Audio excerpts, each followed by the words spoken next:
Hello, everyone. So, welcome to the Latin America Future Summit. This is the first edition, and we are hoping to go global with this one. So, before we kick off the event with our CEO giving us a brief introduction, we would like to invite Persia to do a pre-kickoff workshop before we kick the event off. So, Persia, are you ready to go? Okay. Hi, yes, I'm So, ready. let's Can you hear welcome me? Persia for doing a pre-workshop on Grow Global with Google.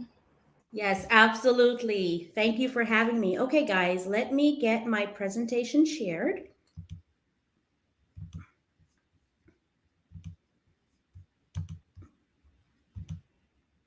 Okay, and can you guys confirm that you're able to see my screen? Everything great? Let me know in the comments. Yes?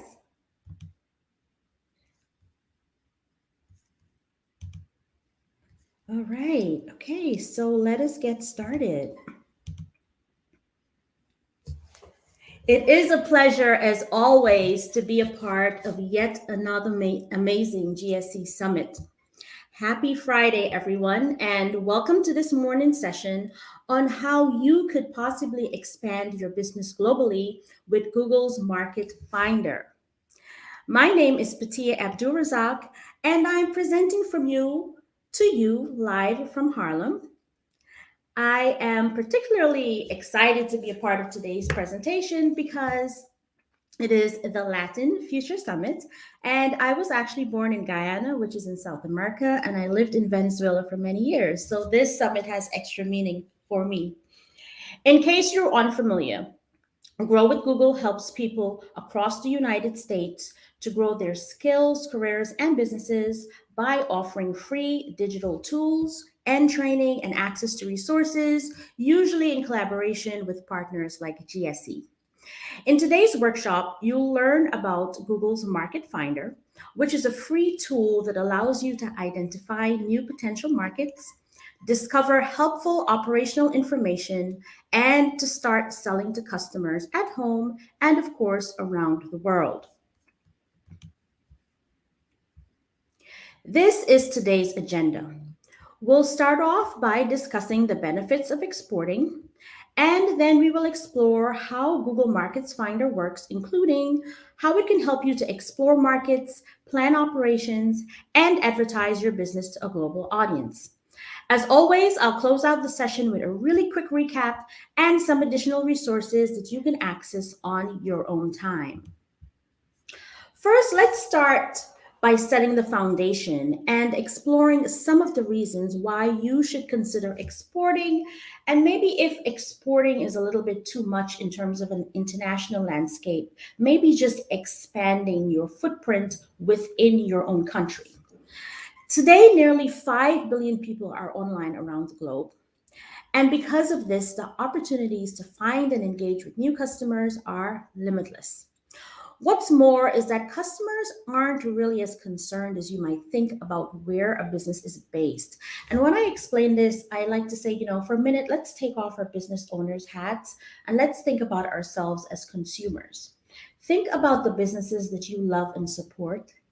And ask yourself if you've ever really questioned exactly where they were located. What we're all concerned about, right, is the quality of the service, the quality of the products, and the overall possibly mission of the brand. In fact, there was a survey that was done that proved this. And what the survey found was that 96% of people really didn't know that Booking.com, which is a very popular service, is actually located in the Netherlands. And of those people, 90% said that the fact that they are located in the Netherlands really didn't matter at all. All they were concerned about was the quality of service that they experienced. So, with that being said, if you have an online business, you naturally have the ability to expand globally, and it has become so much more easier to do this in today's global environment. Simply put, exporting can strengthen your business.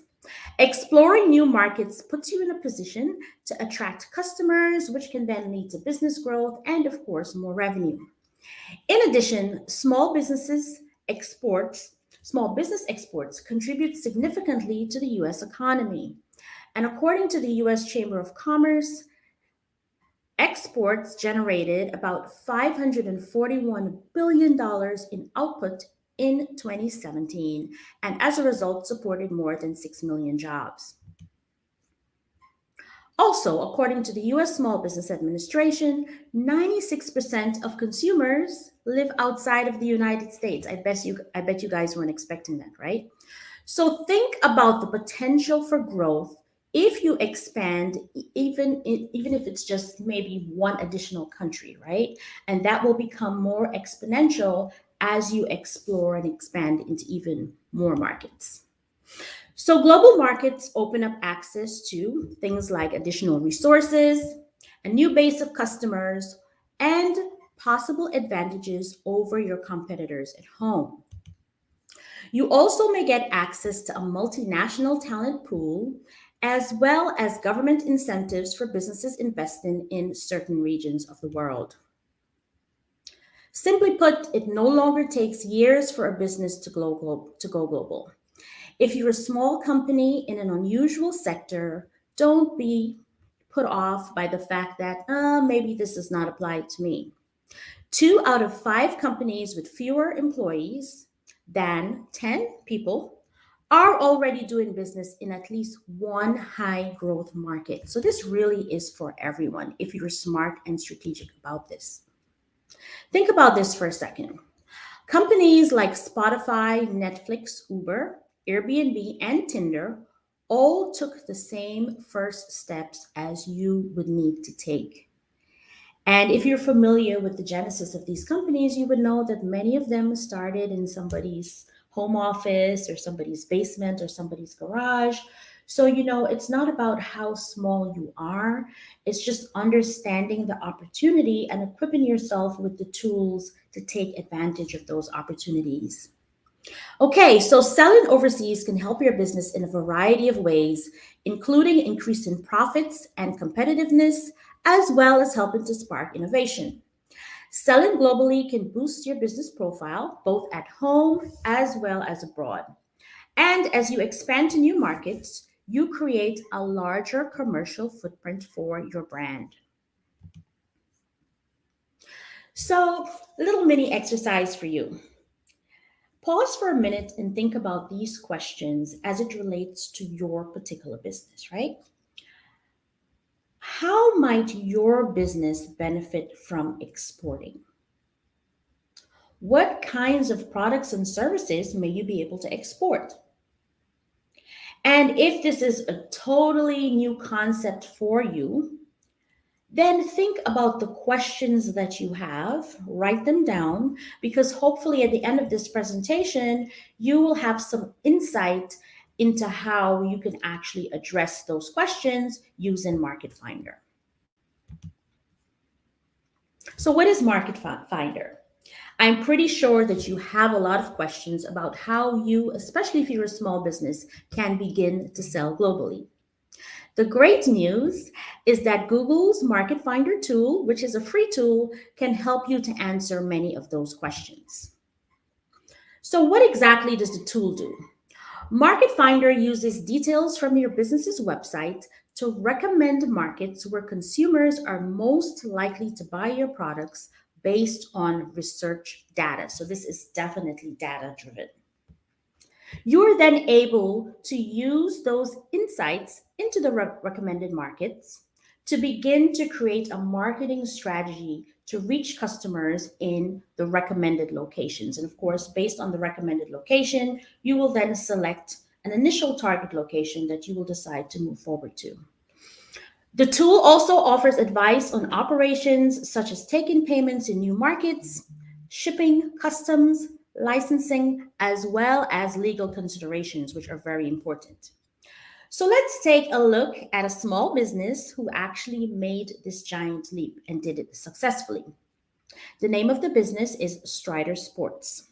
Now, the company founder, Ryan McFarland, modified a child's bicycle into what became the Strider, which is a pedal-less balance bike. And this kind of bike, if any of you have toddlers, I see a lot of the toddlers in my neighborhood using this bike. It teaches a really small child to become comfortable with balancing. And as a result, they learn to ride an actual bicycle a lot faster. So the bike received a lot of interest from other parents, and Ryan sensed that he was onto a really great business idea. In 2007, he launched Strider Sports International Inc. And 2 years later, Strider Sports started exporting products to Japan. Would you know? Today, Japan is Strider's largest international market, and Strider used Google tools such as Google Analytics, Google Ads, and YouTube as part of their global expansion strategy. According to the company, Google Ads drives nearly 30% of the company's online traffic, and its YouTube videos have generated over 10 million views. That is huge. Ryan says, and I quote, "The beauty of the internet is that even from the most remote locations, you can still be connected to the whole world." That's really powerful. So once you've decided to export, there are three major steps that you need to take. First, you have to determine where is the best market for your business. And a recent Google Business survey found that 70% of small and medium enterprises said that they felt that they lacked the skills needed to find the best overseas markets to enter, and that's understandable. Next, you will need to plan your operations. And if you're like 61% of exporters, you'd like some specific knowledge and support about how to do that. Finally, you need a solid marketing strategy to help you to scale your brand and expand across borders. So, in this session, we will explore those three steps together and go over some tools that can help you to be successful at each. As I said, Strider Sports used a lot of digital tools to support its export plan. And in this next section, we'll discuss some of those specific tools that you too can leverage to reach your business's expansion goals. First, let's get familiar with Market Finder.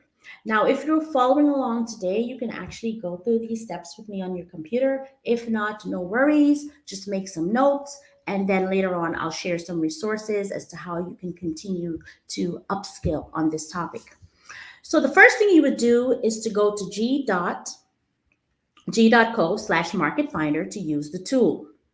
And over the next few slides, I'll give a brief demonstration of how you would use Market Finder. Once you've navigated to Market Finder, type the web address for your business. Remember that the tool analyzes your website, the information you have, the kinds of products that you have, and based on that information, this is how they make the recommendations. So on the slide that we're viewing together, you can see a large bar where you type your website address. And as you can see, Strider Sports has entered their address, and then next you would hit continue. Market Finder then searches for and analyzes details from your website to recommend the best markets for you to consider. After you've added your business address, simply click Get Started. Now, take a look at the categories. They reflect information based on popular online searches and the content on your website. And of course, if you're following along, you'll see this information. Market Finder will use this information to lead you to potential markets for your business. Now, you can delete any categories that don't really match your business or products, and you can also add categories that are a better fit. The tool shows other possible matches that could increase the number of markets where your business may be successful. When you're ready to move on, confirm your categories and press continue.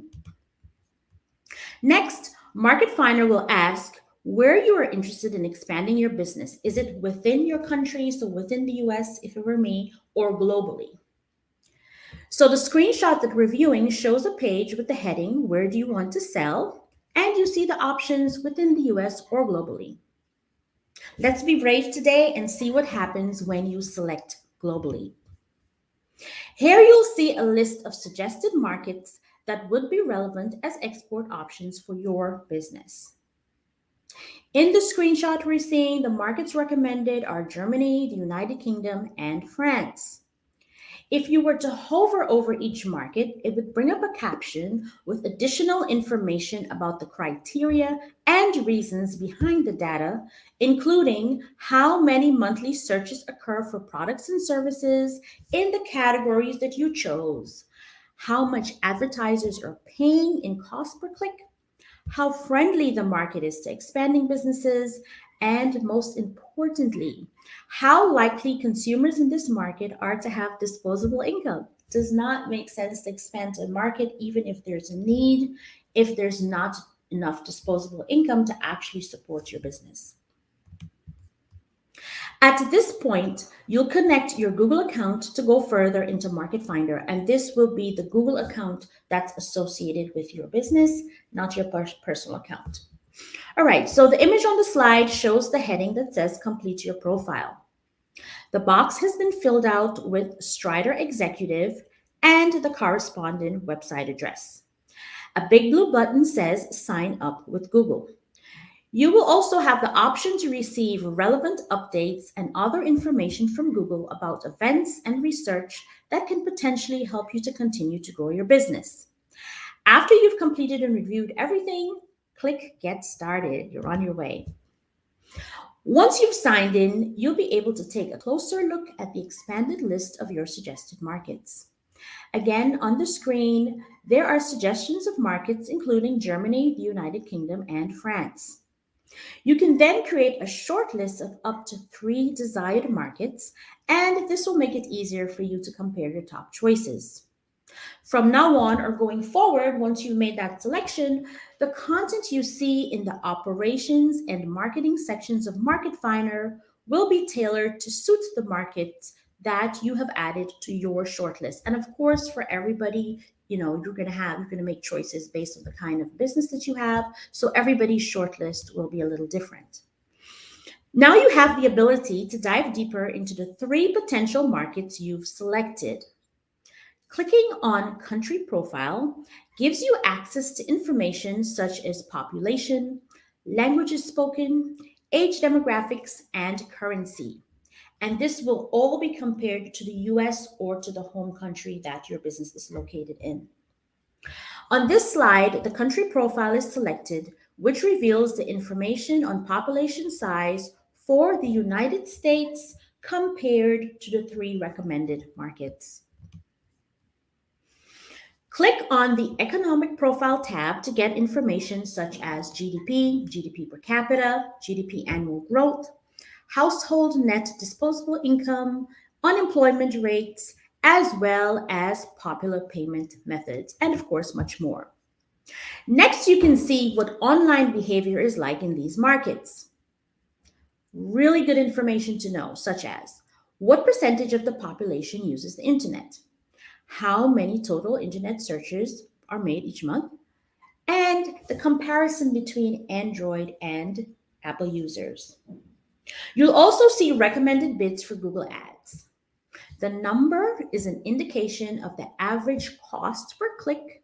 And for those of you who are familiar with Google advertising or just advertising, online advertising in general, you would know cost per click is usually called a CPC for related keywords in your chosen categories. A low CPC means there's a lower number of bidders. And what does that mean? That means that there's less competition for you.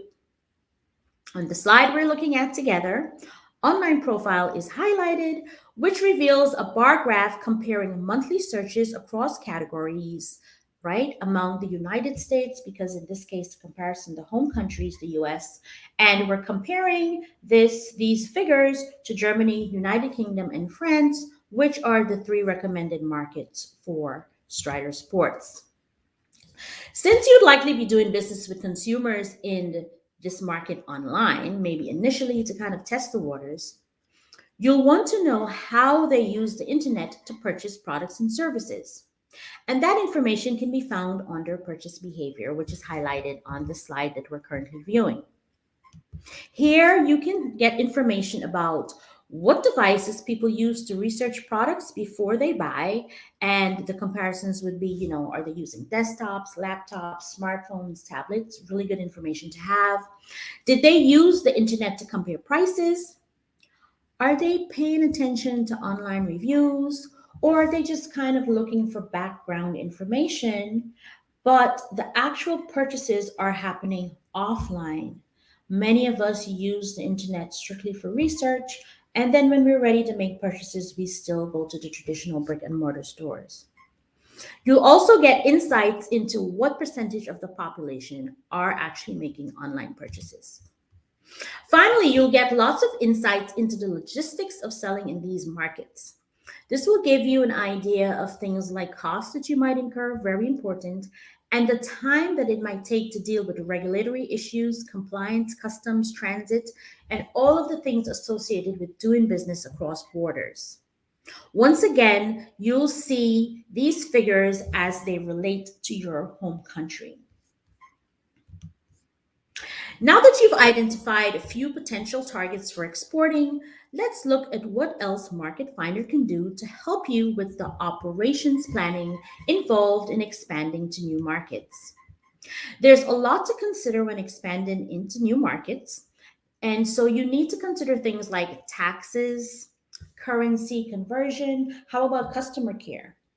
This will be a really exciting time, but planning will definitely be the key to being successful here.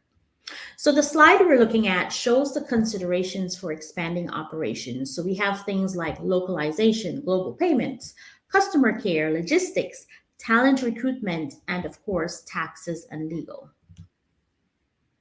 Market Finder can guide you through many of these operational areas that you'll need to consider by tailoring the content to match your shortlisted markets. I don't know if any of you are actually following along. The last time I did this presentation for GSE, there were a few people who actually went through the steps with me and got to a specific point, which I thought was really exciting. So if you are following along and you have your short list, click on operational areas and you'll see this highlighted on the slide. And here you will have access to these insights. In the next few slides, we'll take a closer look at some of the topics that you will have access to. Localization is definitely one thing that you should keep in mind as you export. You want to make sure that your products fit the language, culture, and customs of your target countries. And we can find many case studies of companies who should have known better, but attempted to enter into foreign markets, didn't do the research, and did things like release offensive copy and packaging and images. Very important to respect cross-cultural sort of norms if you're going to expand globally. You'll also need to know which payment channels are most commonly used in your new market or markets so that you can successfully manage global payments. Remember, different countries prefer different payment platforms.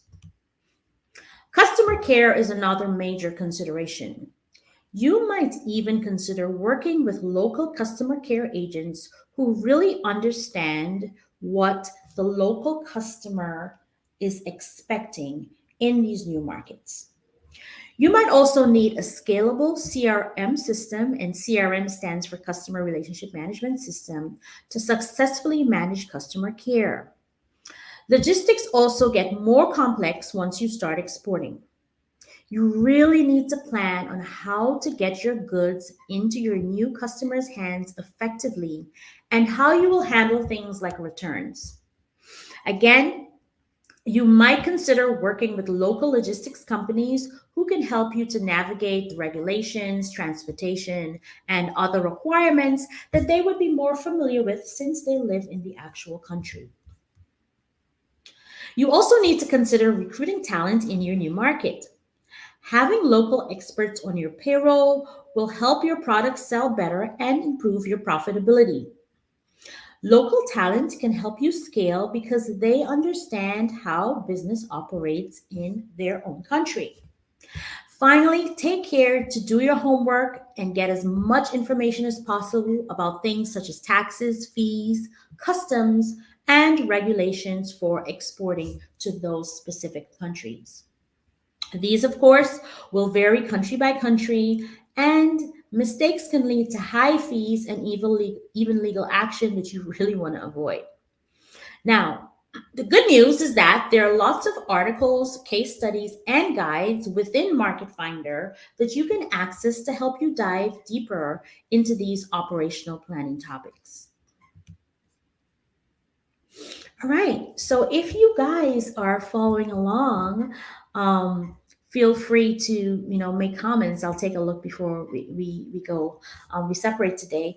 But think about the operations topics as they relate to your business that you will need to address before you decide to expand.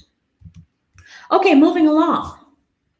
How you market your business and scale your brand across borders is another really important consideration as you plan your expansion. The next section will show you how to use Market Finder to better understand how to support and build your brand's expansion marketing strategy. A solid marketing plan has a strategy and an understanding of how to measure performance. When you're expanding globally, trusted partners can be key to get the most out of your marketing plans.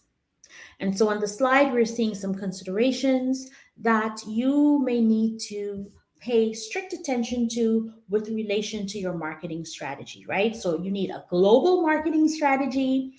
You need to think about how you will measure performance, advertising, and it's highly recommended that you find a trusted partner within that region to work with as you expand. So, how does this part work? Within Market Finder, you would click Market Your Business that we see highlighted on the slide. And here you'll be able to access tools, guides, and resources to help you market your business globally. Let's go over a few of the offerings really quickly. A global marketing strategy, also called GMS, is a strategy that encompasses countries from several different regions in the world and aims to coordinate a company's marketing efforts in those specific countries. You'll be able to learn how other countries, how other companies have done this by reading case studies. And the most creative marketing strategy is useless if you can't measure how well it's working, right? And there's a phrase that all marketers use: if you're not measuring, you're not marketing. So, we also recommend that you explore tutorials on how to use Google tools and other resources to analyze your performance and results. Now, there are three types of advertising that can play a big role in your global expansion efforts: there's search, display, and video. Luckily for you, Market Finder has detailed guides on creating successful campaigns in all three areas. Finally, as with operations, marketing your business across the globe may go more smoothly if you do what? Form strategic partnerships. And of course, the value of that is that those partners would already have the experiences that they can share with you to help you to become more successful. You can find agencies who have completed all international growth program trainings and have met customer objectives on Market Finder as well. So, this is a really amazing, robust tool that can actually give you a lot of information, a lot of the information that you need to make informed decisions so that you can move forward successfully. Okay, we're almost at the end of our time today, but I know I've covered a lot in this short time period, so I always like to finish off my presentations with a quick recap. So today we've gone over a few basic steps for getting started with exporting, including choosing a market, planning your operations, and scaling your branding and marketing. So what's next? Expanding your business and looking towards exporting to other countries, or even if you're expanding within your own countries, is a huge step. Today, business is becoming increasingly global, even for tiny businesses. If you aren't yet doing business in other markets, you may be losing out. So you really want to start considering it.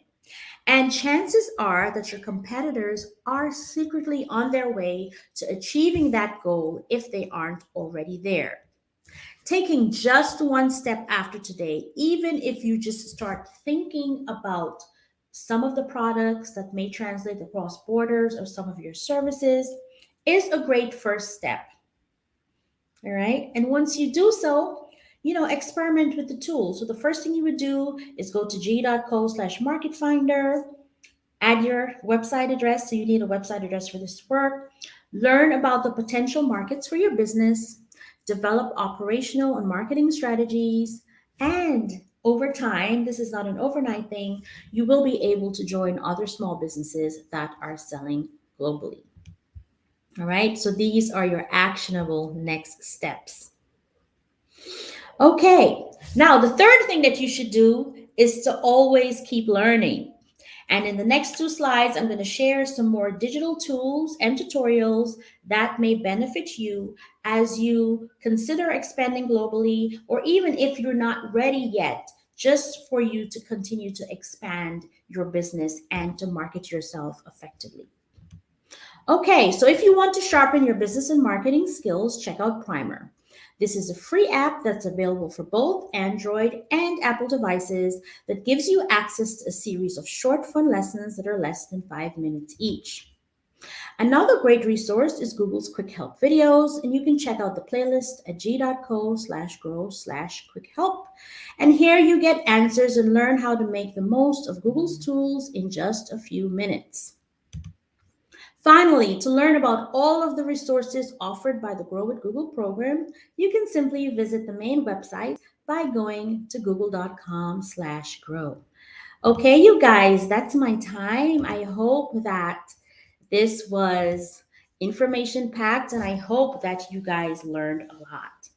Okay, do we have time for any questions?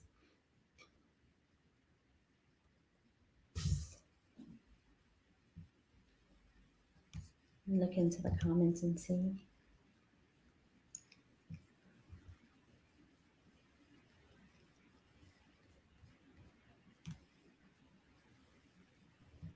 All right. Thank you so much, as always, for such an amazing presentation. You're very welcome. Thank you again. And I do see a couple of questions privately on chat. I will take about one. Sure. For the interest of time. And the first question is, how can people go global, especially with the language differences of using Spanish to go global? So one thing that I would recommend, I think I said this throughout the presentation, is that you should probably form strategic alliances, right? So language definitely is one consideration. So if you yourself don't speak the language, then the easy fix to that would be to form a strategic alliance with a partner who does speak Spanish, right? Or whatever, and as well as whatever your home language is. And, form that relationship, balance. I'm sure there are things that you can offer them that they possibly don't have, and just go forth. Language is definitely not a reason for you to be discouraged from expanding globally. That's a very easy fix. Well said. Thank you again. We're so excited that you have been a part of this program. And this is our first kickoff of Latin America Future Summit. I know. I'm excited. I'm excited. Okay. Well, good luck for the rest of the day. Thank you. Talk soon, Patia. Talk soon. Bye-bye. All right. Bye-bye. All right, ladies and gentlemen, there you have it, our kickoff. We were really excited about welcoming her to just really give an overview about how to go global with Google's micro-founder. And it was amazing to have that overview, especially for our audience here. Without further ado, I do want to kick off and give some welcome remarks before we welcome our first keynote speaker to the program. My name is Christine Tim. I'm the CEO of the Global Startup Ecosystem. Welcome to the Latin America Future Summit. Now, as you can imagine, we want to say a huge round of applause to our partners who made this accessible to our ecosystem. And of course, wherever you're joining in from, thank you for joining us as we explore the theme, Future Tech Hubs of Latin America, with this first annual Latin America Future Summit. We're going to have over 20 different global speakers from across the Latin America region and around the world to discuss the future of Latin America. Now, of course, this is a part of a regional series. 2 weeks ago, we had the Caribbean Future Summit in its second year and Africa Future Summit in its fourth year. And we're expanding the series, of course, to have Latin America Future Summit. So if you've been a part of these regional summits, Thank you for joining us for this first edition. You could go on globalstartupecosystem.com to find out more about these regional programs. And of course, when it comes to powering these programs, I'm welcome to say Global Startup Ecosystem has been running programs like this for the past couple of years. We have over 250,000 members around the world who join us as we gather the most iconic influencers, entrepreneurs, politicians, stakeholders together, and to discuss the future of tech, business, and innovation in these future tech hubs. And so we're really excited about how we engage the ecosystem through our 3 pillars of engagement, which is entrepreneurship, employment, and education. And with that said, many of you, if you follow the global startup ecosystem, you can find out more updates regarding our expansion. We have over 200 brands under management, and our roadmap as we continue to add more partners to the ecosystem. We support the Sustainable Development Goals in terms of working with different partners, both locally and globally, as stakeholders as we build a new narrative around emerging market countries globally. And of course, post the program, we will be having a virtual career fair as we accelerate giving employers access to talent across Latin America. So if you're interested, feel free to get involved. And there's many ways to get involved in addition to attending the program. Just contact us to partner with us and be a part of this movement across the region and around the world. So without further ado, again, congratulations and welcome again to the Latin America Future Summit as we explore again the theme, Future Tech Hubs of Latin America. We're going to be here with a series of very iconic speakers. I'm excited to really explore such a crazy action-packed agenda. If you're a veteran to the GSC community, you know we pack up a lot of great influencers to give you as much great content and insight and inspiration to motivate you to really be a part of the movement that's happening right before our eyes. I do want to say that I'm excited to be welcoming our first keynote speaker after this session. We do have a couple of headline speakers who will be joining us today from the International Labor Organization. Of course, you just heard from a representative from Grow with Google. And of course, we have many other iconic speakers who will be joining us today. So without further ado, again, my name is Christine and Tim. I'm the CEO of the Global Startup Ecosystem. And thank you again, Patia, for kicking off the summit with the Grow with Google workshop. And next on the countdown, we're going to have our 30-second countdown to welcome our first keynote speaker, Enzo, country manager from Chile, Ericsson, will be joining us in 30 seconds to engage with you all with his keynote speaker. I'm so excited to welcome him to this program. So please get your virtual applause ready, get your engagements as we get ready to introduce him to the program.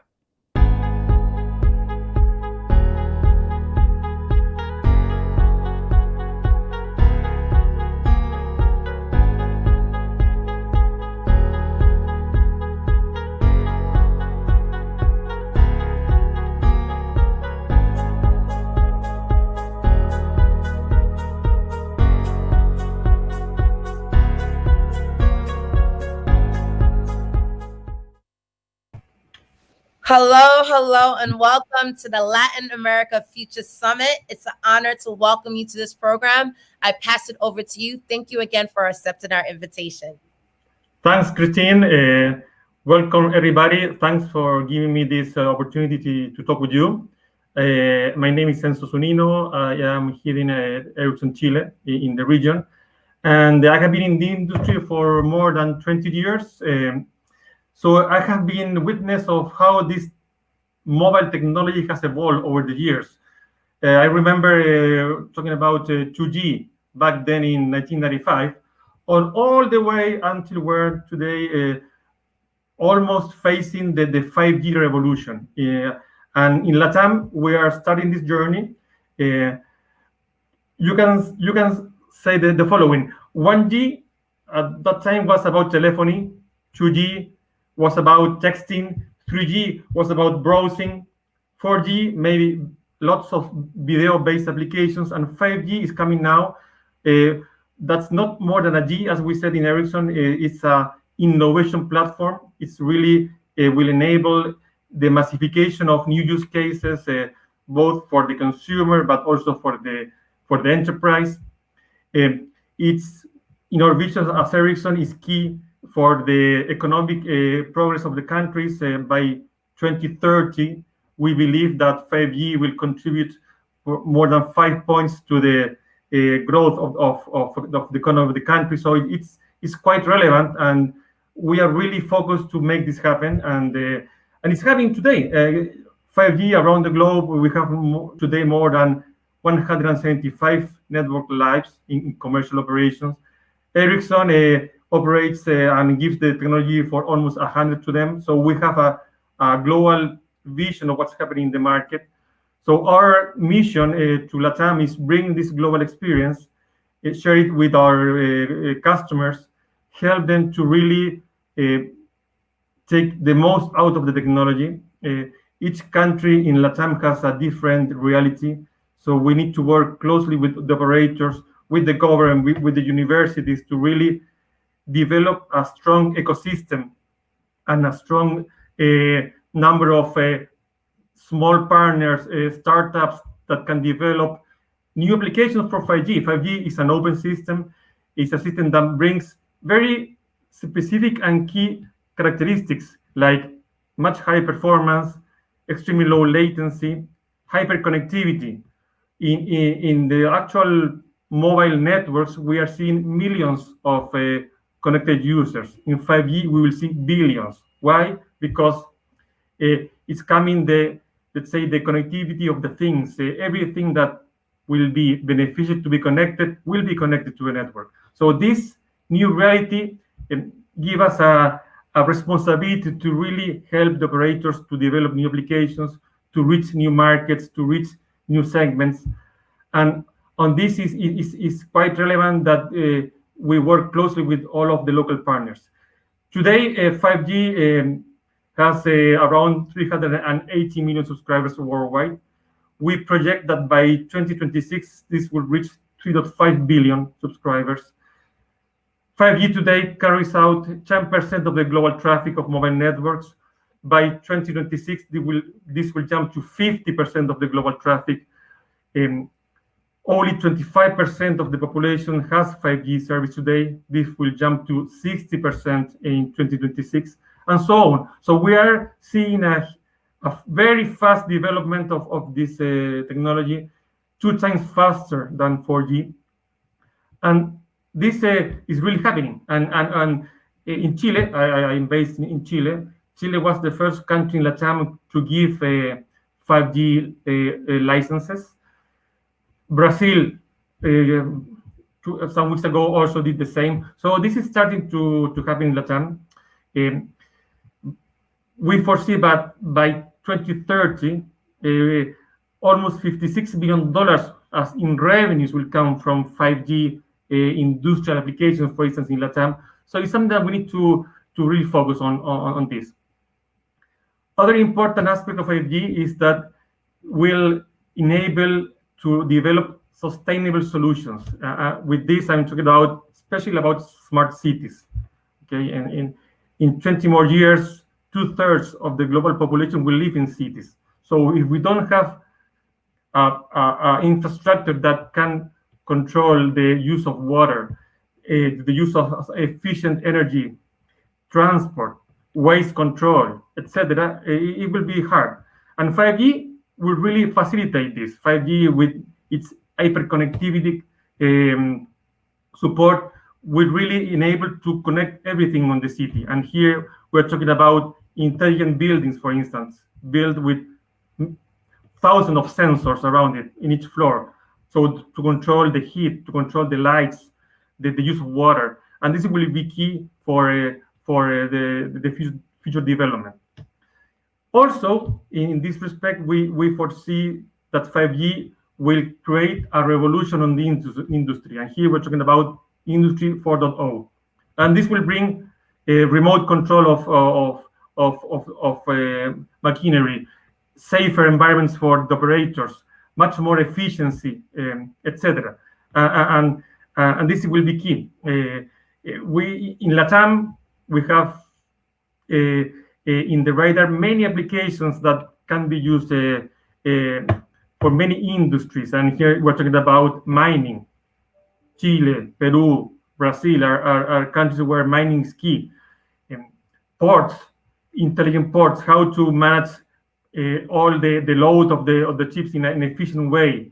In agriculture, in Chile, Ericsson has been doing some tests, local tests with 5G, where processes that took 5 days now are taking 5 hours. It's really impressive. Very precise agriculture, where you just use the exact water that is needed, because now we're seeing that water is becoming a scarce resource, etc. 5G will enable that. In the side of the consumer, 5G will also be relevant. It will bring much more performance. We will start seeing much more high definition videos on your terminals. All what is immersive experiences will be key. Here we're talking about augmented reality and virtual reality. We see here applications in the area of e-commerce, in the area of sports. Online gaming will be really key. So this is something that we are supporting and helping operators to develop. And for instance, Chile, that is, we are now in Chile in the middle of the rollout of the networks. Ericsson in the region has been preparing for this, both in training of the people. 5G is a new technology. It's complex, so it needs to be really served by technical for engineers that really knows the system. We have opened a 5G factory in Brazil to provide the networks for all of the region. So it's something that is important. It's something that we will see more and more networks going on in LATAM. Chile, for instance, besides the build of the networks, has activities and initiatives between the government, the operators, the universities, to create this ecosystem of applications. And this is key for all of the countries. This is something that Ericsson is supporting and really working every day with the operators. So my message before ending is that 5G is happening. Ericsson is the leader in the 5G network. So we have that global vision that will help operators to really monetize the technology, and that's really our focus today. And this will continue to grow. So basically, this is my message. Please feel free to contact me and contact Ericsson in the region if you have needs of support. We really have people that can really help you on developing new applications, on opening startups, or on opening innovation hubs, etc. So you're very welcome, and I remain open for you. So I don't know if we have any other questions, or I am happy to answer them. If not, offline, I also available. Thank you so much for that presentation. And of course, thank you so much for sharing what you're seeing live within the region. There are several questions. We have time for one quick question. And one of the questions asks, like, how do you see people adopting this technology post the pandemic? We see the pandemic was like an acceleration of trends that we maybe were thinking on 10 more years. And 5G will totally support those trends. We are seeing remote medicine, remote education. And for this, you need a strong network. So you need a network that can reach areas where maybe the fiber will never reach. So 5G will be key for that. And I think that for that type of applications, the people will feel it. Besides all of the consumer new applications that we see, especially around the immersive experiences. And the operators will start to offer new services, new applications, and it will be a change. It will be a change. Thank you so much. It was an honor to welcome you to the Latin America Future Summit, and we'll certainly be in touch with you. Thank you so much for your contribution. Okay, Christine, I remain attentive. Thanks. Bye-bye. Thank you. Ciao. All right, ladies and gentlemen, I'm so excited that we were able to kick off that presentation. Of course, even having a dialogue about the influence and the impact of 5G networks and what Ericsson is doing in the region. Hopefully, you guys took notes. I know there's tons more questions, but we're going to continue the dialogue, of course. Keep your comments coming on LatinAmericaFutureSummit.com or just use the hashtag Latin Future Summit to engage and just share with us your reactions, your comments, because we look forward to hearing more from everyone involved. As we continue the dialogue, I'm so excited to welcome our next keynote speaker that we'll be welcoming next. We're going to get the 30-second countdown and welcome Vinicius Pinheiro, Assistant Director General, Regional Director for Latin America and the Caribbean, will be joining us here today for Latin America Future Summit. Please feel free to get excited. We're going to do a very brief break for you guys to engage, get ready for our next keynote speaker. So looking forward to welcome him next to the session. Let's get the promo about Caribbean Future Summit up and ready so that way we could get ready for our next keynote speaker. See you guys on the other side.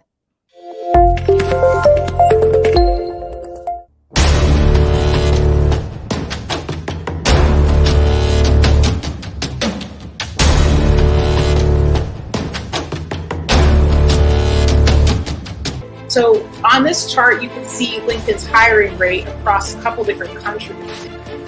The 313 stands for the deliverable.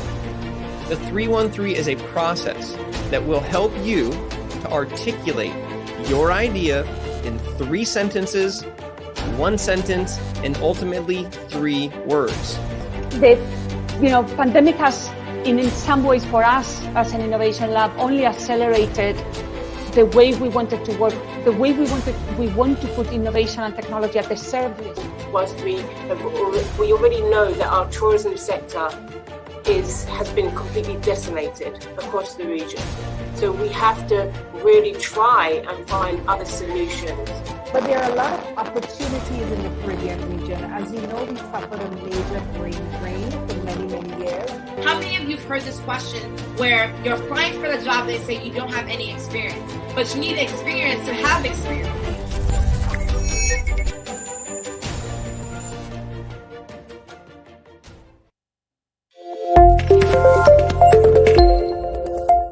One thing that I always find really interesting is how many people kind of all agree that this is the time for Africa to shine and there is a lot happening out there, but no one has really taken the step to do anything. We see many African SMEs that, they have the potential to become a successful, African, but also global traders as well. So that's the first point. I said education helps us to understand our problems, but also come up with solutions to them. Technology helps us to scale out the solution. You'll find that we are likely to hold positions of power across the globe, regardless of what our representation is. We often have to overcome so many barriers and constraints in life and have to work twice as hard than our male counterparts to access those positions of power. I just want to say this experience has shown me that Africa is home to an incredibly diverse group of talented and innovative people, including entrepreneurs and business leaders who are poised to make a difference and make significant contributions across Africa, as well as to the global economy. If you've been to Africa, or if you're African, you know exactly what I'm talking about. With especially in Uganda, we have 45 million people with only less than 40% have access to internet. I have a lot of hope for the AFCFTA because, as you know, being in this space for a long time, I realized that it righted the wrong of the way in which we've approached trade and trade policy, the way we've approached investment policy, which is the other part of the marriage, and the way we have ignored industrial policy. Now, as we all know, Africa is going to quadruple its population in the next 2 decades. In other words, in the next 2 decades, 1 in every 4 persons on planet Earth is going to be African. Now, 70% of that is below 25 years. So Africa is a very youthful population, and Africa is going to unleash a very youthful population on the world. So no matter where you are in the world, you can find talent in Ghana, in Nigeria, in Kenya, in Tanzania, all around. But our people and our young professionals need to be upskilled and be informed about how to do effective work, even if it's remote.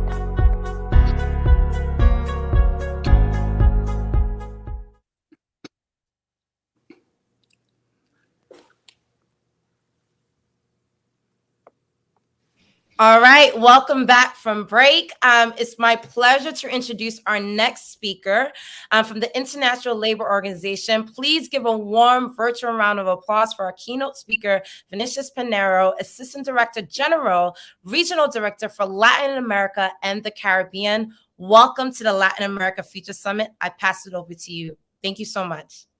Thank you so much, Christine. Thank you so much for inviting me to this conversation, and thank you for engaging, for connecting such a busy times.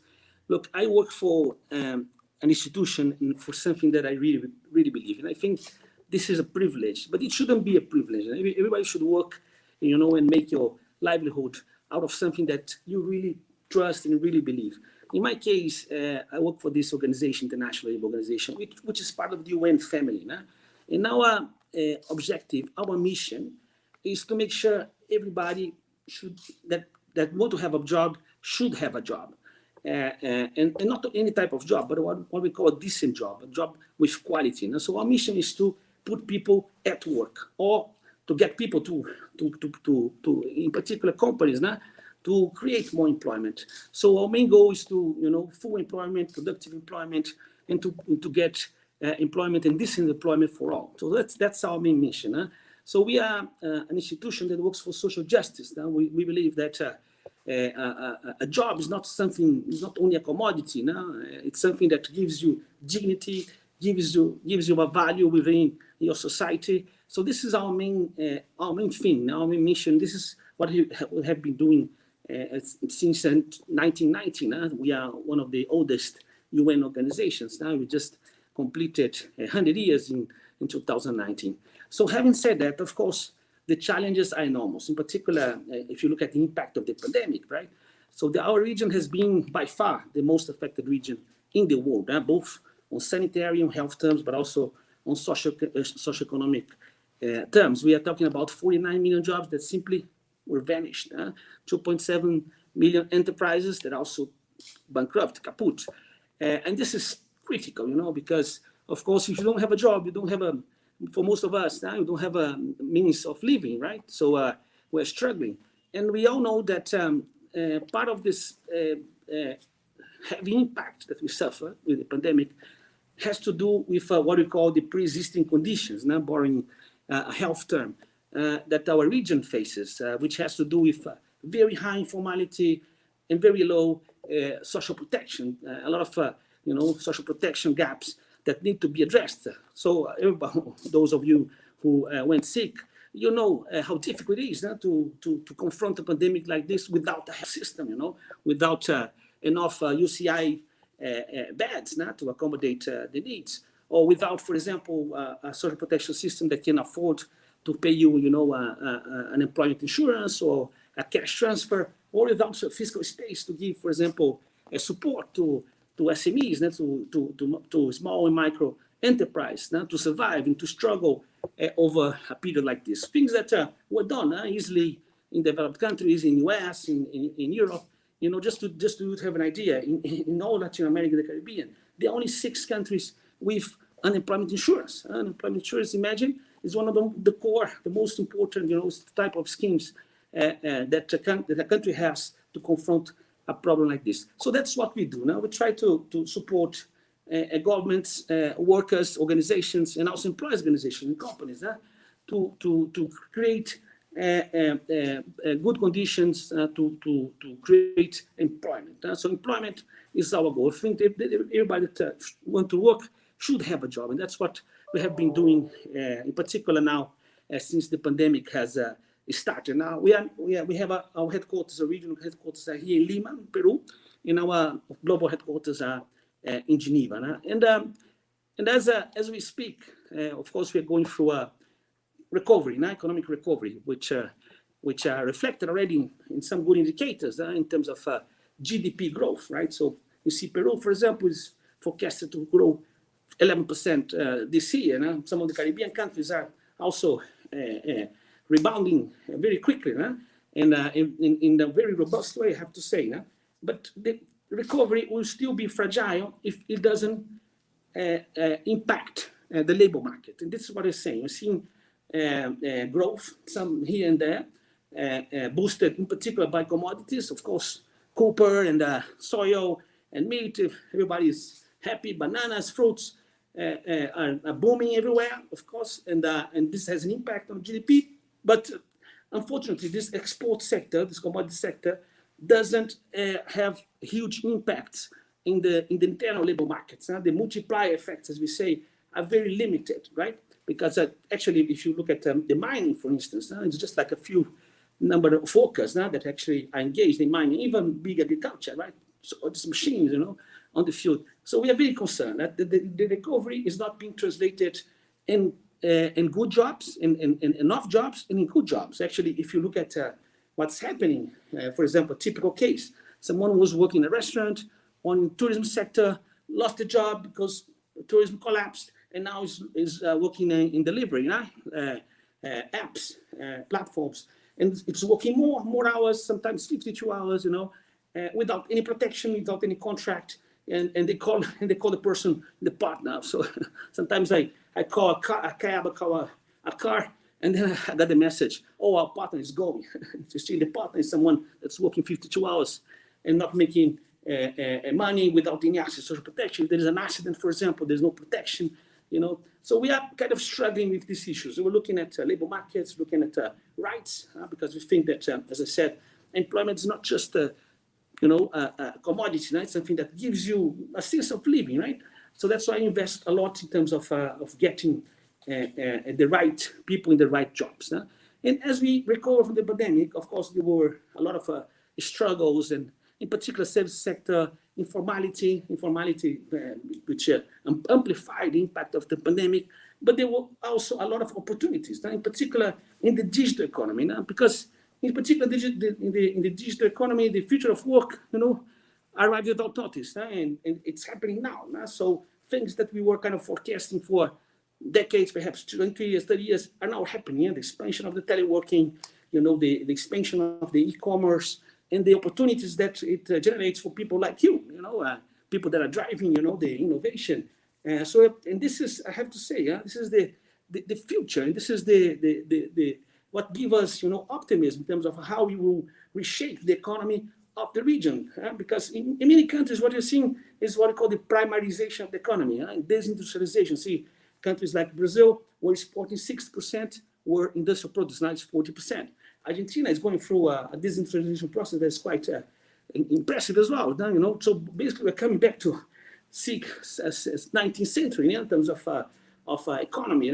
But what perhaps what we can do, to find a different way into the international economy is precisely on the services, on the digital services, on the knowledge economy. This is something that I really, believe in, something that we are investing a lot as well in the International Labour Organization. Of course, to give the enabling conditions for people to prosper under these circumstances, we need infrastructure.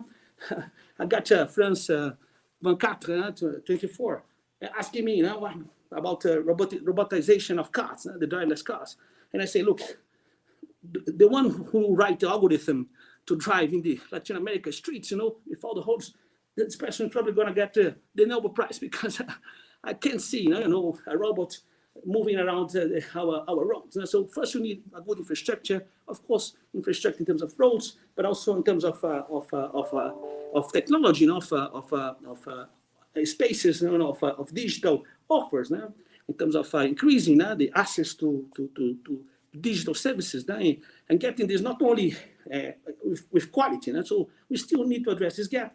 Another gap has to do with knowledge. So basically, a lot of jobs that were created in this transition to the new economy, the digital economy, were created, of course, in the cloud, and benefit people from outside the region, because we didn't have the knowledge, we didn't have our schools were not prepared, our young people were not prepared to face. So we need a huge investment in knowledge, in digital knowledge, and this is something we are in as well. And of course, the opportunities to enterprise development, to get, the easiest way to solve unemployment is to get people unemployed, to convert it in an employer, and then the employer will hire 10, 11, 100 people. That's way you convert a problem into a solution. So we are into that, trying to encourage people to develop their own enterprises, to do their own business, and to prosper. So I think the future lies precisely on your hands.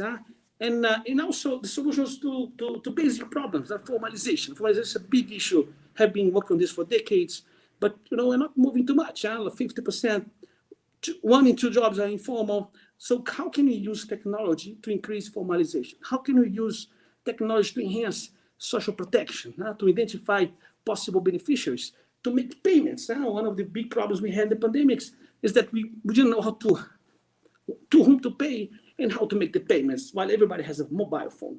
So there's a lot of scope for the use of technology to solve basic public sector problems, public policy problems. And this is an invitation to you. Please come up with ideas. I'll be happy to support. And second, what can we do in terms of leveraging the knowledge to seize these opportunities? And so we are into it. And of course, we'll be happy to hear your ideas. So basically, this is an invitation for ideas. Please come up. We have a big problem to solve. We need to increase employment. We need to find our way in this global market, digital market, and we need solutions. We need technology-based solutions for public policies, and we need people prepared to seize these opportunities and also to engage. Otherwise, we'll be lost again. Another decade lost. Okay, so that's why we're investing a lot in digital solutions. And I just want to wrap up, but by showing you what we're doing. So I'm here now in our headquarters in Lima, and we are organizing a boot camp for Venezuelan refugees and migrants that are here based in Peru, and try to strive. So I just wanted to say hello to our colleagues. Let me see if I can show you. Hello, guys. So say hello to our Latin America Summit.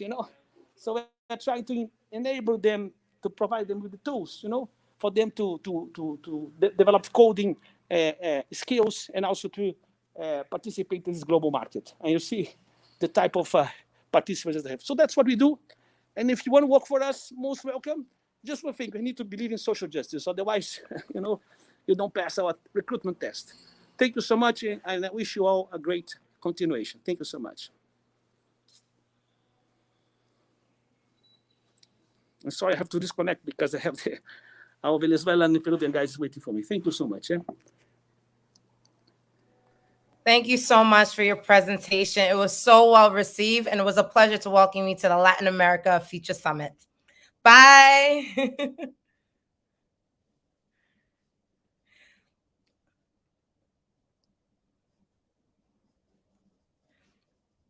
All right, there you have it. One of our keynote speakers from the International Labor Organization.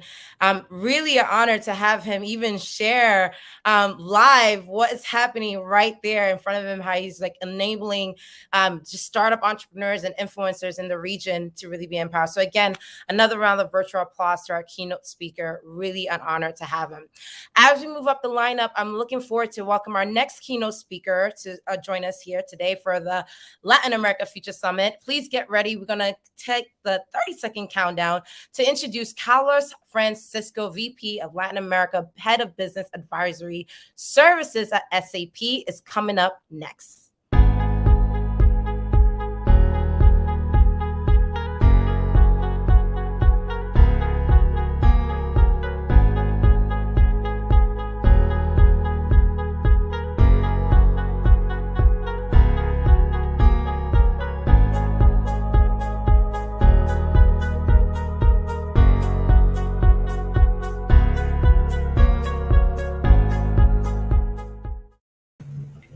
Hello and welcome, Carlos. It's a pleasure to welcome you as well to Latin America Future Summit.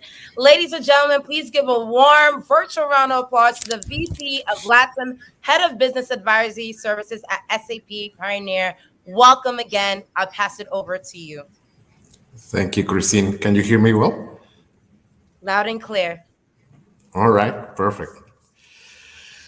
Well, thank you. Thank you for the invitation, and thank you for this space. I am very excited to be here and to be able to hear from great experts and members of the financial services industry in Latin America, in this great region. where we are doing very great things. My name is Francisco Carlos. Carlos is my last name. Sounds like a little strange, I know, but well, I am the head of business advisory organization for SAP Pioneer in Latin America, and today I come to talk to you about a fascinating moment and a disruptive moment that we are living in SAP, which is why we name this conversation as the new era in SAP's strategy in financial services industry. And well, first, I would like to talk to you about why we took action and why we designed this new strategy in the company. First, we listened to the market and we found that it's a huge potential market for us.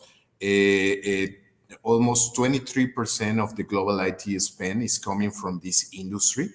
We know that there are great expectations about the following 2 or 3 years in this industry. So we will continue with this trend. And for companies as us, SAP, that we develop software, enterprise for the enterprises, we know that there is a huge potential to help our customers, because 50% of the core banking and core insurance solutions or systems are developed in-house. They are legacy. They were developed in mainframes. They were developed in some programs as COBOL. And we know that some of these companies are struggling with that. So this is why we did it. Next slide, please. And well, basically what we heard also from our customers is a long list of demands and a wish list of what they are expecting from companies from like us. They are expecting a long-term commitment. They would like to have visibility and transparency in the roadmap of the solutions. They would like to start talking about co-innovation. It's not it's something that some customers are willing to do. They have great ideas that are coming to our table and speak about this kind of things. So we are willing to hear these innovations, and we would like to partnership with these kind of companies in a risk sharing model, for example. We know that they would like to have a flexible and use-based cloud solutions. And something that they also have talked is that they would like to have something integrated end-to-end. And not only for financial reasons to reduce the TCO, but also to be more flexible, to be ready for the new trends in this market. We know that the startups, fintechs, insurtechs are disrupting this industry very hard. And the traditional banks are willing to start creating this kind of innovation. So this is the kind of things that we listen for from the last few years. And we know that we need to change also as a company. We need to be more flexible, more simple, and we need to be more agile and ready for this market. Next slide, please.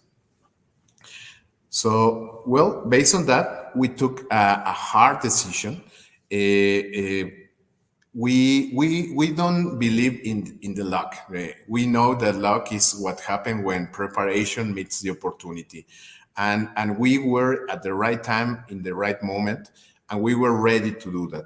So what we decided as a company is to create an spin-off, create a new organization where SAP plus a partner, a capital partner, who accepted to invest more than 500 million euros in this first phase, which the name is DEDIC.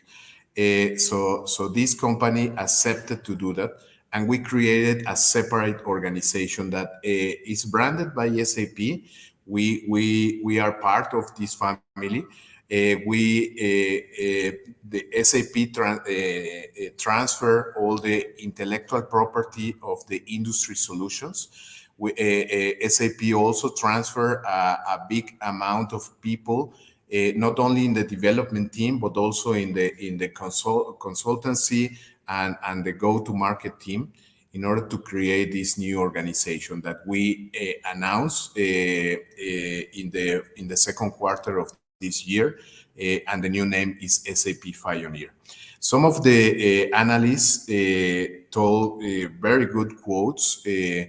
For example, I take the IDCs, who said with this announcement, SAP is responding to the needs of the clients to improve the speed of innovation. So with that, something that we are proposing to this market is to create a new generation of projects where we will be focused on the most innovative companies as fintechs, insurtechs, neobanks, non-banks, and also serving the traditional banks as we have done. But we would like to start creating this new kind of services and this new kind of projects. Next slide, please. So well, at a glance, what we created with SAP Pioneer is that we bundle all the FSI business solutions in a single way to consume. We are creating all this with a clear mindset to be cloud ready, focus on software as a service. We are also we in this company we just talk about financial services, which is a very good moment for us, because sometimes in a big company as SAP, we talk different languages, different industries, different needs, and different requirements. So in this specific company, SAP Pioneer, we are creating just a conversation around banks and insurance companies. So this is why we are willing to invest heavily, localizing our solutions, creating some innovation for specific regions, and Latin America, of course, is one of the most strategic ones. We know that with this investment, we will have a very good successful.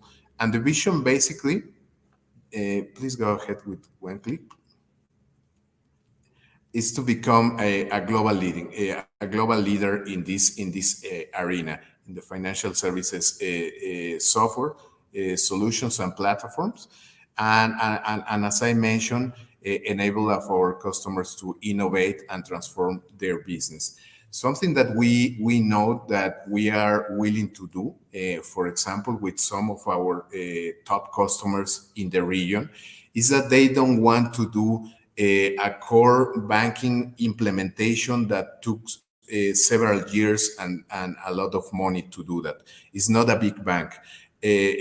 What we would like to do is quick hits. We are willing to do some projects that we can start with clear milestones, and we can deliver this kind of projects in just months instead of years. Based on that, we are penetrating some segments that in the past we couldn't do anything. But with this new strategy, some of the top fintechs in the region and in the world are interested to understand how we can do this kind of partnerships. So the idea is that we will continue growing organic and inorganic our portfolio in order to fill some gaps that we know that we have, But at this moment, we have several references where we are creating a bank from scratch, working in a strong partnership with this kind of customers. Next slide, please. We started operations in September 1st with the first countries, and in October 1st we start operations in other 4 countries, included Brazil and Mexico as a first phase. Starting next year, we will also have a new office, as you can see, in the United Kingdom. In the United Arab Emirates. But with these 13 countries, we know that we will have coverage for the entire world. And even though that we are not starting with the same presence as SAP, we leverage or we take advantage of the SAP presence, and we are using this infrastructure that SAP has in order to attend or serve customers from any other country. In Latin America, for example, we have several offices as SAP where we can continue doing some business directly, but we are also willing to do some business with partners, which of course will be a key success factor for us. Next slide, please. And well, basically, I don't have too much time in this case and in this event to go deeper in the portfolio, but something that I would like to tell you, and something that I would like to that you know, is that we have an end-to-end portfolio based on not only in the back office where SAP is very well known, but also we have a core banking solution, a core insurance solution, and also we have a front office platform. With that, with the front, mid, and back office, we created this kind of projects where we can habilitate a bank or a neobank or a fintech from scratch and starting operation in just 4-6 months with with a clear MVP and creating some innovative solutions to the market. So I would like to invite you to contact us just to understand what we are doing. We have a lot of information in our website. We are having some specific events to make this awareness. And you, of course, can contact us directly in order to understand what this strategy means for you and what kind of a partnership we can do together. We will be more than happy to listen to you, and we are willing to create this new era in SAP with the financial services industry. Thank you so much. Thank you so much. It's really, really amazing to hear what you're doing at SAP. And thank you for giving that overview, Carlos. It was well received, and we look forward to staying in touch with you on your developments with scaling this initiative at the Latin America Future Summit. Thank you so much. Excellent. Thank you, Christine. Bye-bye. Have a great day. Bye-bye. Ciao. All right, there you have it. Latin America Future Summit speaker. Now transition to our next keynote speaker, who's going to be joining us on the next 30-second countdown.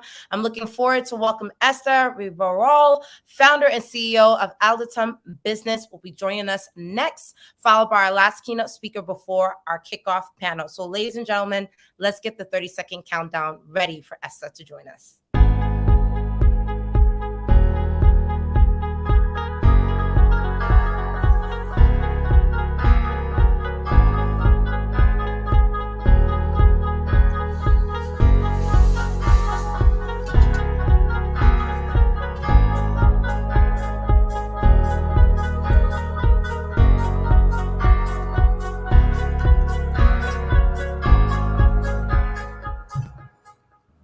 Hello and welcome, Esther. Thank you so much for accepting our invitation. I pass it over to you. Welcome again to the Latin America Future Summit. Ladies and gentlemen, please give her a virtual round of applause and warm welcome. Thank you, Christine. Well, hello, everybody. My name is Esther Rivero. I am Mexican. I own my own company since 6 years ago. And it's a pleasure to be here with you and talk a little bit about what we are doing in Latin America. You know, I had 30 years working for big enterprises like IBM, SAP, Informatica, Oracle. And 6 years ago, 6 years ago, I had the chance to open my own company. It was because one of the companies that I was working with closed offices directly in Mexico, and I needed to move, and it was more like someone decided that for me. But now I'm so happy to do it because when you have, like 20 years ago, the ERP systems were what all the companies needed. And today, that digital transformation is what companies are needed. So the opportunity is so big that I'm so happy to continue doing this. So all Datum, as the name, Datum, we do all the strategies for our customers. We help them to get the value on the digital transformation process, to get all the monetization and the finance and quality and quantity value on their data, to help them understand where are they, to integrate all their information, to clean it, and then to relate every information in order to give it to the analytics department. And the analytics department will take the best decisions with the right data for them. So it was a challenge when we created, because in Mexico and maybe in other countries, you are nobody when you are new. So you want to grow. And I began with 5 people, and I was subcontracting persons because there's no skill on the market. So I realized that if there is not a skill in the market, I needed to begin to do something to have that skill if I want to grow in the future. So I began to talk to universities in Mexico and bring people in social services and scholarships in order to train them to be prepared. Because if you go to the market, there's a lot of skill around artificial intelligence, machine learning, and a lot of things. But there's a strategy skill linked to this data engineer, that when you go to the customer, you need to understand, and every customer is different. So you have to understand which is their situation on data. And if they want to move strategically, what you have to do in order to help them. So then from that time, 6 years ago to now, we are now 48 people, and we grow, but we try to train the people in order to give services. The other thing is that when you are like working in a big company, you always have the support of the big company behind you. So that company always will say, I will support you because Esther, it's part of IBM, SAP, or whatever company.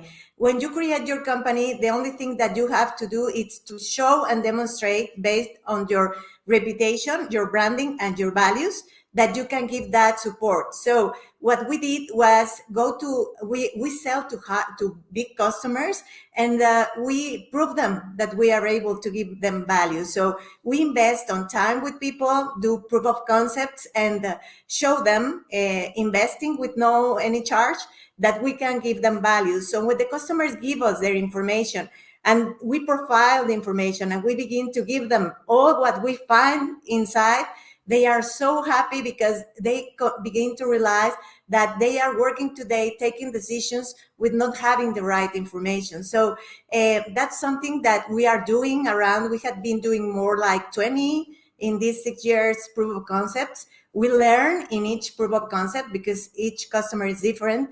And what we are seeing is that one of the things that all companies need to work with in order to go to this digital transformation strategy is in a change management strategy too. Because if you want to move to a data-driven organization, You need to change all the way that people is seeing the data. Today, the data, it's an asset for all the companies. And if you don't work with the data as an asset and get the people to know that it's very valuable and they need to share it and they need to understand that part, then they will not going to be able to go to a data-driven organization. So we work with them on this change management part also, and do a consultancy around not only technology, because we are trying to share this message to the companies that digital transformation is not about technology just.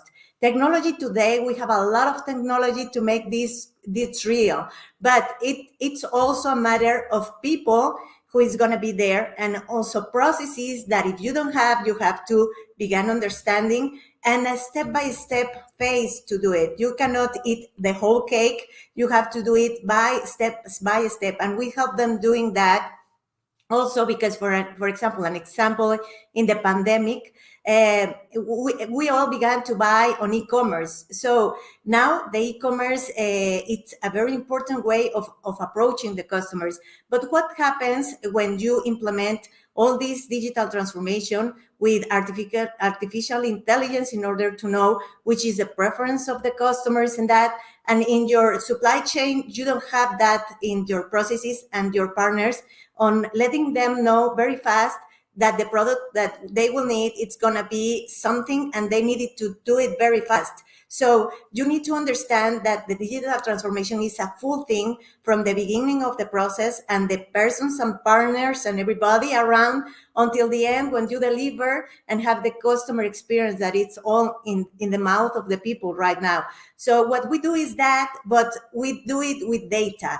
The things that the base of everything, every strategy on big data, on data governance, data management, or analytics, or anything, machine learning strategy, or drones, or whatever, all the other things that we have, digital twins and 3D models, or all the things that we have, everything is in data. And in the past, the data was on the databases. Today, it's on the social network.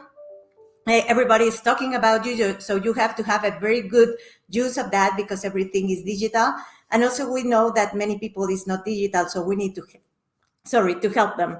And at the end, the other thing that we are doing is we are helping, because when you have the chance of doing and create your company, you need to returning back something of this happiness and all the things that I really recommend you that if you sometime have the opportunity of doing and have a company, you have to do it just in the right opportunity, knowing what is the thing that you are going doing and doing a very big business plan. And today, the next step for us is to create something to help digitalize not only the companies, because when you help the companies, you help them to have more jobs and to grow the economy and everything, but also the people. That there are a lot of people that now in the future, they are going to have a payment in their cell phones and banking in their cell phones, and maybe they don't know how to. So we are doing that kind of training and scholarships for English, machine learning, intelligence, artificial, to get more people knowing this part, that it's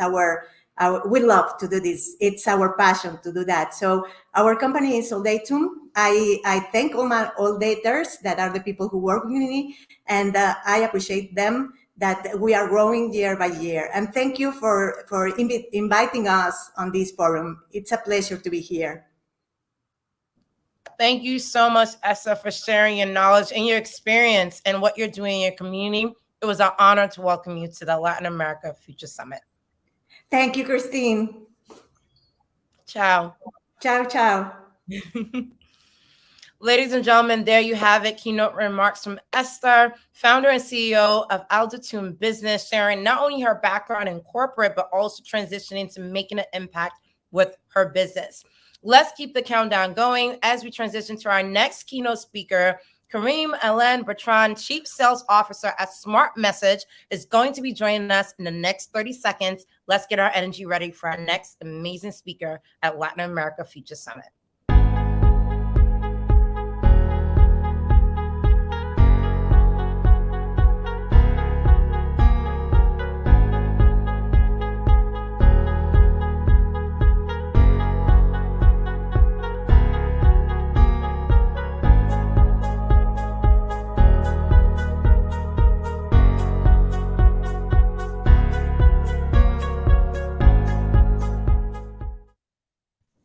Hello, Kareem, and welcome to the Latin America Future Summit.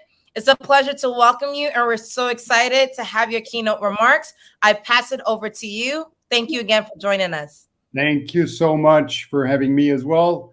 I prepared a few slides. I'll just share them with you if that's okay. Do you see the slide properly? Yes, we can. All right, perfect. You don't see anything wrong on the screen, right? You're all set. Go ahead. Excellent. Thank you so much for this opportunity. As you said, I'm Karim Bertrand, and I'm the Chief Sales Officer for Smart Message, a technology company that feels global right now, but started its journey about 15 years ago in Turkey. What I'd like to speak about is basically this buzzword we call digital transformation, and how companies are now evaluating on how to engage their customers. And it's pretty interesting on the changes that we see, especially this rapid digitalization, partly due also to COVID-19 pandemic. And when you look at the overall digital marketing communication trends, you see that the business world today, brands face new types of customers with high digital capabilities. They have mobile phones, they check everything online, they do online shopping, etc. And those new customers, new consumers, want to reach the brands from any digital channel at any time, making the omni-channel readiness a must, but not a choice. They look for message consistency across various channels and a seamless experience to stay loyal with their brands. And they are more engaged to hyper-personalized messages, creating emotional bonds between them and the brands. So, for example, video is, I think, the fastest growing and most important medium in terms of, delivering an information, a message, more effective than an email, an SMS, or even a push notification, unless you obviously include video in the push notification. And in summary, effective digital engagement is the way to stay competitive and alive for companies in all industries. Today, we no longer speak about customer experience, but rather digital experience, or DX. Brands are bound to offer an effective digital engagement strategy to deliver the best experience. They need to be present in channels the customers prefer, and with that, let customers choose the best channel or their preferred channel. They need to provide transparency and deliver the message from the right channels in order to avoid digital noise. We certainly don't mean to digitally harass the customers. You don't want to receive the same message over and over from email, SMS, push, and all sorts of different channels. And on top of it, the call center calling you to deliver the same message. But rather, by knowing your customer, or KYC, companies need to deliver hyper-personalized messages and offer offers to increase ROI and loyalty. Most importantly, they need to deliver these in the right moment in order to achieve higher satisfaction, engagement, and loyalty. How can a brand carry out an effective digital engagement for its customers? Here we talk about the delivery of what we call the moment marketing, delivering the right content to the right customer from the right channel and at the right moment. This is only possible with a combination of data unification, which helps KYC, and omni-channel strategy to deliver consistency and seamlessness, as well as automation in order to communicate at the very right moment. Today, marketers, they just sit down and only collect the results of their campaigns and engagements, read the reports and share the performances with the rest of the company, rather than just clicking on the several buttons all day long. Provided a company successfully unifies the data, which is absolutely key, especially within the digital transformation phase, an omni-channel strategy coupled with marketing automation can enable a successful engagement and therefore create a seamless, unified, and pleasant customer journey from onboarding all the way to loyalty and even brand championing. We want customers to actually recommend our brands to other people, to their friends, etc. We believe this data unification and seamless customer journey represent one of the key pillars of a successful digital transformation. We need to put the customer at the core of the transformation. And you see quite often today that digital transformation, it's in the minds of a lot of companies, is mostly adoption of technology, getting new technologies in-house, utilizing technology in all sorts of ways, but we forget about the customer. And if we don't put the customer at the core of that transformation, it's usually a half-baked transformation or failed transformation. I'd like to speak very briefly about who we are, what we do. I just mentioned that we're a 15-plus-year-old company now into our 16th year. And we've started this journey in Turkey. We started as a simple ESP, email service provider. And over the years, with the increased demands and requirements of our clients, we developed our capabilities. And obviously, the development of technologies, new channels, new ways to deliver messages, etc., have forced us to obviously to fine-tune our deliverables and our value proposition. Today, we have over 100 employees, I think 110 as of yesterday.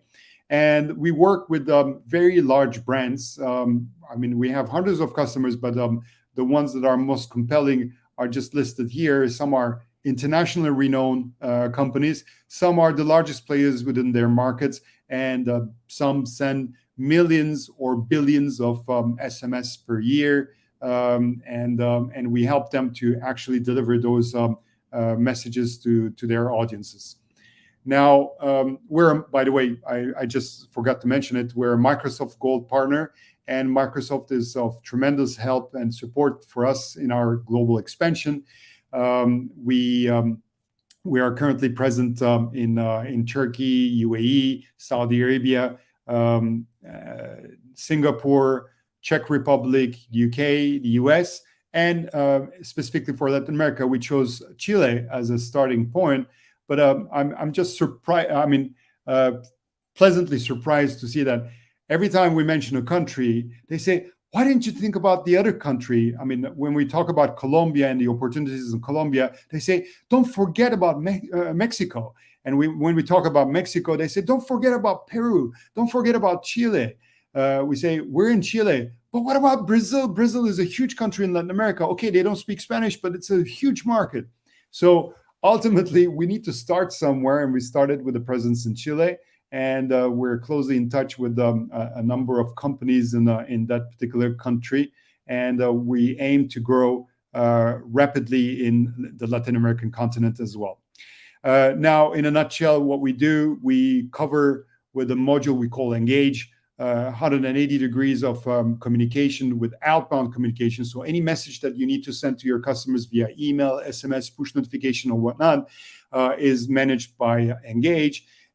We have a chatbot framework that we call Connect, which enables you to also collect messages from your clients. So inbound communication via the chatbot framework. It could be integrated with WhatsApp, Viber, Facebook Messenger, Twitter, WeChat even, and also newly coming Apple Business Chat. And with those two modules, we cover pretty much 360 degrees of communication that a company would require via digital channels. Obviously, I mentioned automation. Automation is key in order to create the seamless orchestration of various channels. So we have a module for that, and a module for to manage the preferences and the consent of our clients. And we pride ourselves for our integration capabilities with all sorts of systems. Now, this is in a nutshell. And for any additional questions, I would be more than pleased to respond via email. You can reach us at info, or you can email me and get my contact details from the organizers. Christine, that's pretty much all of it. Thank you so much, Karim. It was an honor to welcome you to the summit, and look forward to staying in touch. Thank you. Thank you so much. Ciao. All right, ladies and gentlemen, I know we're transitioning to our next session. Hopefully you enjoyed that presentation. Kareem gave a really great overview of what his company is doing. I'm so excited to be introducing our next session, which is going to be an amazing panel. We're going to have 4 amazing influencers join us on the Latin American perspectives and career dialogues. Get ready for the next 30-second countdown. We're going to welcome them to the main stage.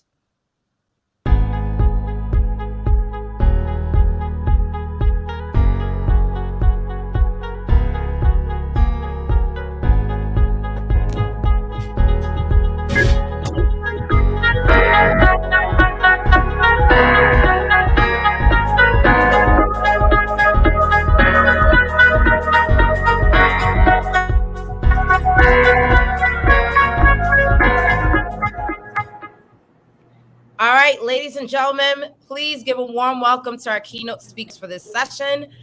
Welcome to Latin America Future Summit. It's really a pleasure to have each and every one of you to the session.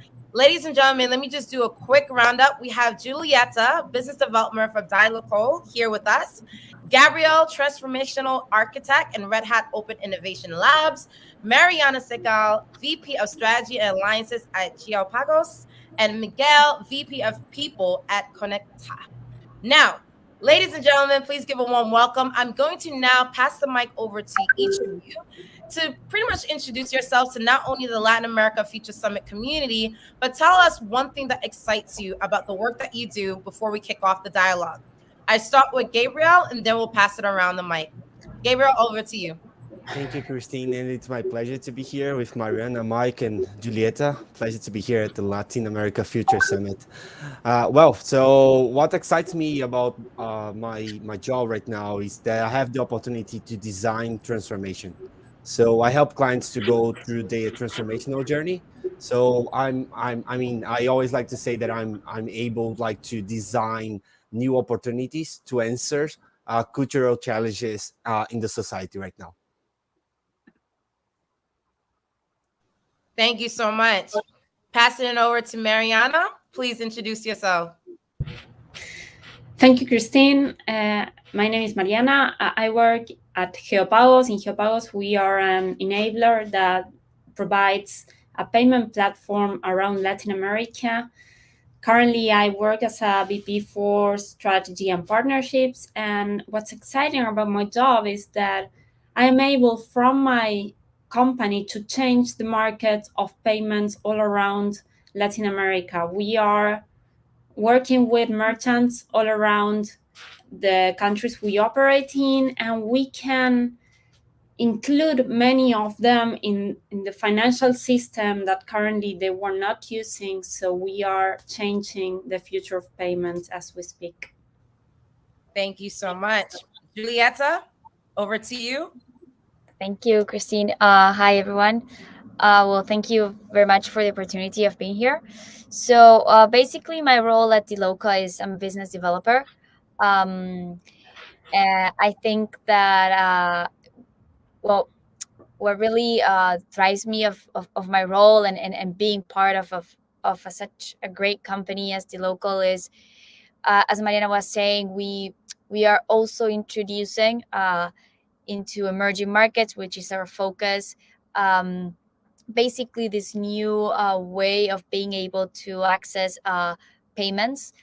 We try and close basically the gap of international merchants and try to help them and be a local guide in different emerging markets regarding the local payment methods that actually work there, the user experience, the consumer behavior, the regulatory scope, in most of the complicated markets that you can imagine being able to sell. So I think that even though you can see Dialoco and what we offer maybe just as a payment service, I think, and what I like about my job is that we become more than that. We become a facilitator, a partner. So I think that is for me. Well received. Thank you so much. And last but not least, Mike, please let us know what you do and introduce yourself.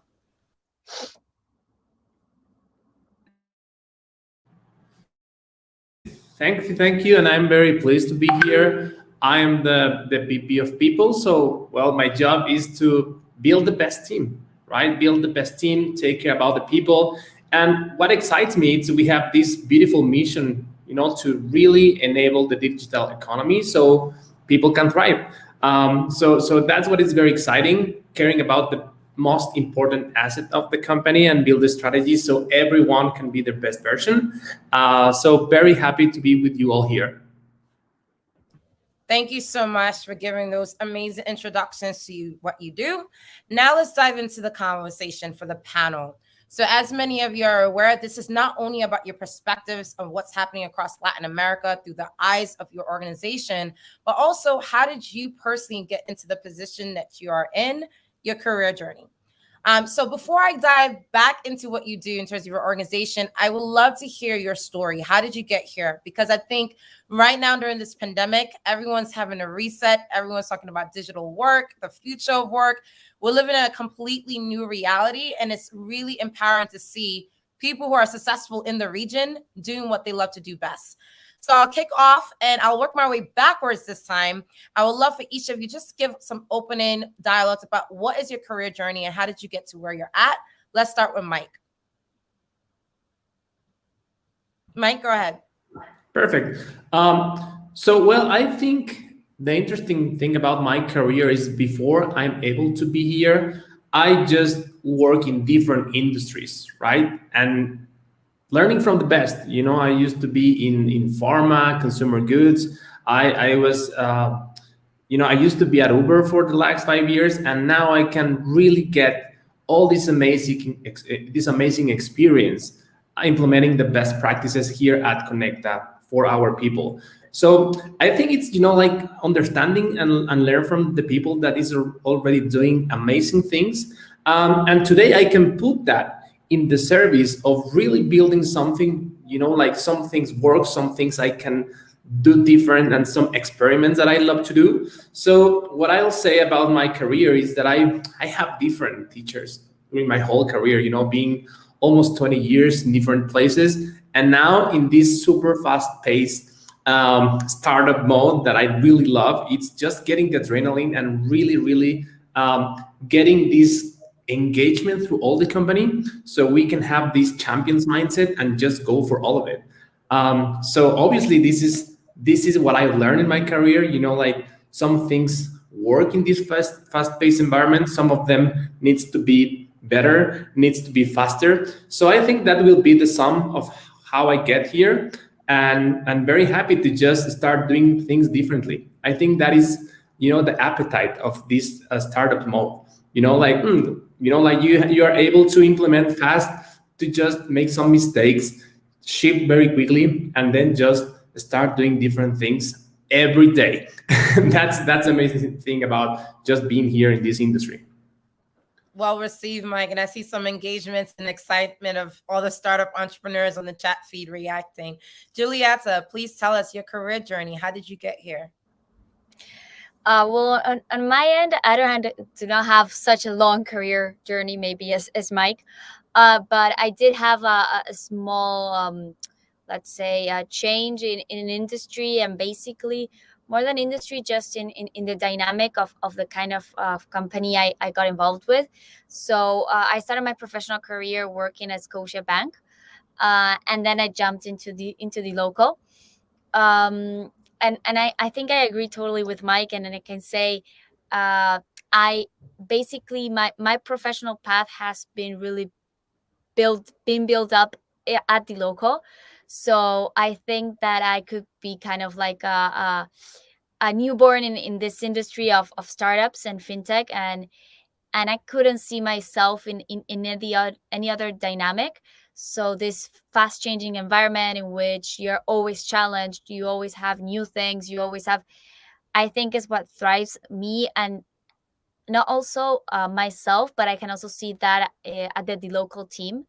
So yes, I think that for my career path, I just see it more in the future, just sticking to this kind of companies. I think that they are what really thrives, I don't know, challenges and and people to actually, it can take the best and the worst out of you, but you're always learning. And yes, that's where I see myself also in the following years. Thank you so much. Well received. And Mariana, let us know, how did you get here? How did I get here? Actually, I studied technical. I come from a technical background, so I started working in technology companies, in really big ones. And this startup ecosystem that Mike was mentioning, actually, I worked in a really big company, a multinational company, but we had to do everything. There were many things to do. So my career was marked mainly by this continual improvement and continual learning that Mike was well mentioning, that opened different doors and different opportunities for me. And additionally, that what was really important for me during my career path was always keep learning. And yesterday I was in a training where they spoke something really interesting. It's to see yourself as a product, and you have to be evolving your product that is yourself actually each time, and you have to invest time on learning the future skills, the future capabilities, and you have to continually be moving yourself from the place you are. So then I got into Geopagos. I didn't know actually that was going to happen. So I changed industry, as Julieta was mentioning as well. Totally different environment, totally different job, but what got me here is keep learning, cooperating with my peers, because they are the ones that have the knowledge that they can transfer to me, and the other way around. I have to be really not selfish with the knowledge I have and share, and that's the way we help the ecosystem grow itself. So that's what got me here, and hopefully I can help others get to the same place. Thank you, and well received on that statement about constantly changing and seeing yourself as a product. Well said. Gabriel, how did you get here?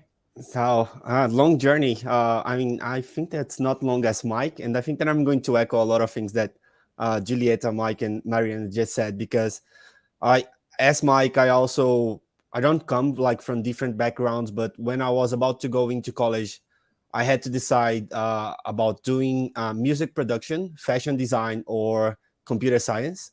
I chose computer science, and then I echo Mariana because I also have a technical background, because I started as an engineer.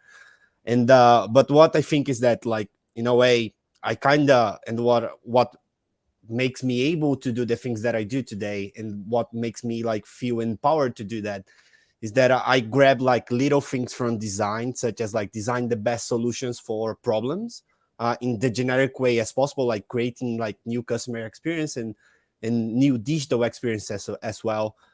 From the architecture side, I like the idea like to grab like patterns and to develop those patterns and to refine and like to create those new experiences that I just said. And from the music production, I think that I still have like my music productions,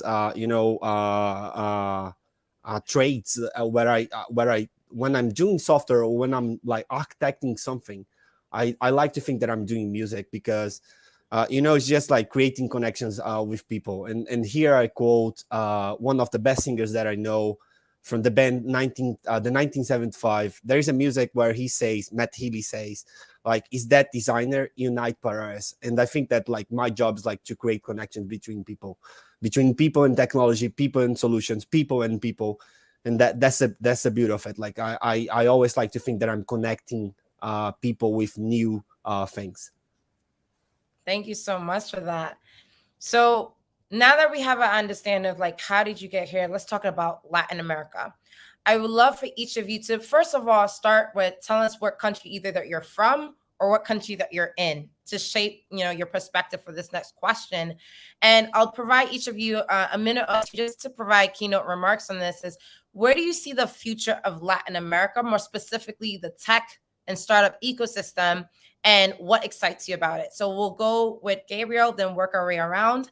So I'll pass it over to you to give your remarks. And please don't forget to share what country you either are from or that you're based in with this perspective. That will help a lot. Thank you, Christine. So I'm in Brazil. I'm from Brazil. I live in São Paulo, but I'm not from São Paulo. I'm from Recife. That's a city in northeast Brazil. Different cities, like São Paulo is a very, very particular area of Brazil. And I think that's more related to, as we think about America and like, San Francisco or Miami or Chicago or even like Seattle, that like, very technological city. Of course, that we have a different situation socially and also technically as well in those cities. But I mean, I think that the future right now, we always figure out here in Brazil, that's technology, right? Not only for the private sector, but for the public sector as well, where you have like, experts engaging with governments to thrive and to develop new solutions. I think that is helping São Paulo to go a little bit beyond comparing to the other states of Brazil. And also that you can also relate that with like the capability that São Paulo has across, university and enablement of people in that area. Thank you. And of course, Brazil is such a huge market in Latin America. So it's really great to see what's happening on the ground, especially being that it's also personal to you in terms of your upbringing and knowing what's happening there. Mariana, can you add, where are you from? Where are you based? And what's your perspective on the future of Latin America? Yeah, I'm based currently in Argentina, Buenos Aires, but I had the pleasure of working not only with Brazil, but also with Mexico, Peru, and many of the countries of the region.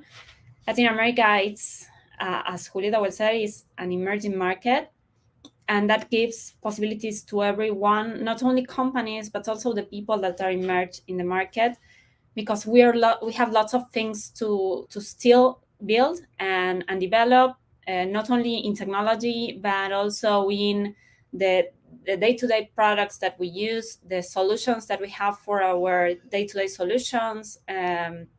So I think that in every perspective, we are in a good place. We are receiving lots of investments from the region because they know that the talent is, we have a lot of talent in Latin America. So you have lots of companies emerging.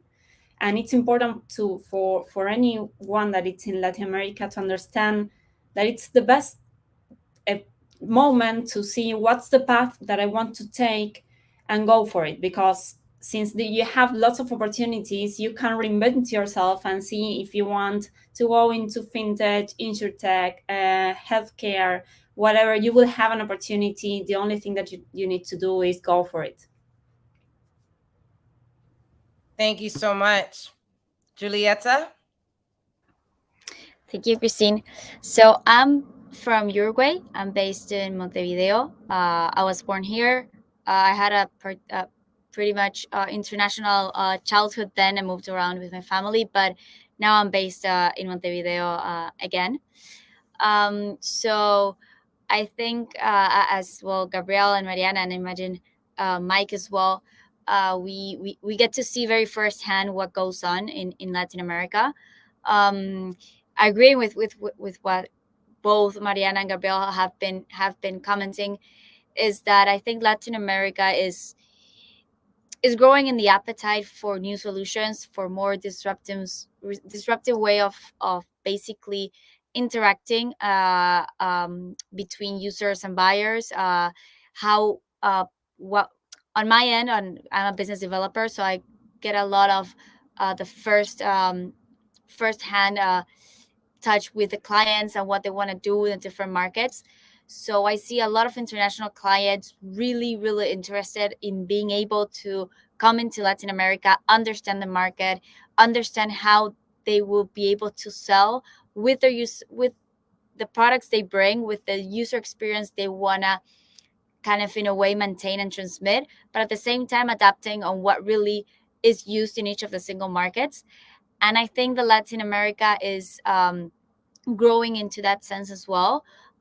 We are looking also into other markets. So enterprises are actually hiring a lot of international people. We want more globalized teams.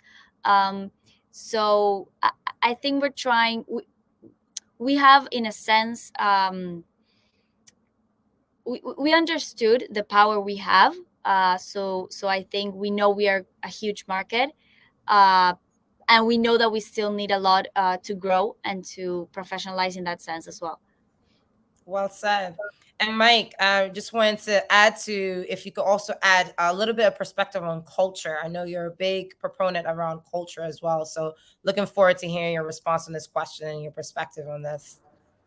Yeah, of course. I think regarding about culture, I think there's a huge perspective about the talent market that is available. I think what excites me, and I think my fellow speakers here, is that we also have this LATAM spirit about being game changers. So I think it's putting all our talent at a service of changing the rules of the game, and also like getting these disruptive solutions so we can thrive as a region. I think that's what we are passionate about. And there's a lot of talent, right? I think we're catching up on that. And we are also demonstrating that we have the right culture, the right talent, and the right ingenuity, right, for making those change happen. So I think that's the only thing that I will add, Christine, on this regarding culture. No, well said. And country, where country are you calling in from? I'm from Mexico City, and I'm sitting here in Mexico as well. Thank you so much. So I know time is moving quickly. So for the last question, we talk a lot about Latin America, your career, how you expanded within the region. I wanted to close by giving you each the opportunity to talk a little bit about capital raising in the region, especially from your perspective. I know every entrepreneur who's on this call is going to ask this question anyway. So would love to hear each of you to talk a little bit about capital raising in the region. Is investment happening in Latin America, within whether it's Mexico, Argentina, Brazil? Are you seeing activations, and how do you tap into that support? So I'll start actually with Mike and then work our way up. So Mike, please let us know your perspective on this around capital raising in the region. I think, and this is something that we have been seeing in, lately. Conecta have been here for like since 2011, right? So we have been here. And we have been seeing how Latin America is being the focus of investment. We have seen more like great companies that are thriving. So I think the opportunities here, I think the interesting, not just in Latin America investments, right, but also worldwide, they are very interested.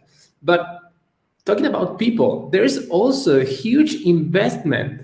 For example, engineering hubs for big companies that now are arriving to Mexico, right? We have a huge hub in Guadalajara, in Mexico City, Sao Paulo, Argentina, all other countries that has amazing talent for developing things, right? So it's not just about investing in capital, but also how us as startups, us as these emerging companies are trusting in Latin American talent. Also, big companies are like going back and seeing us as a huge source of talent as well to develop their products.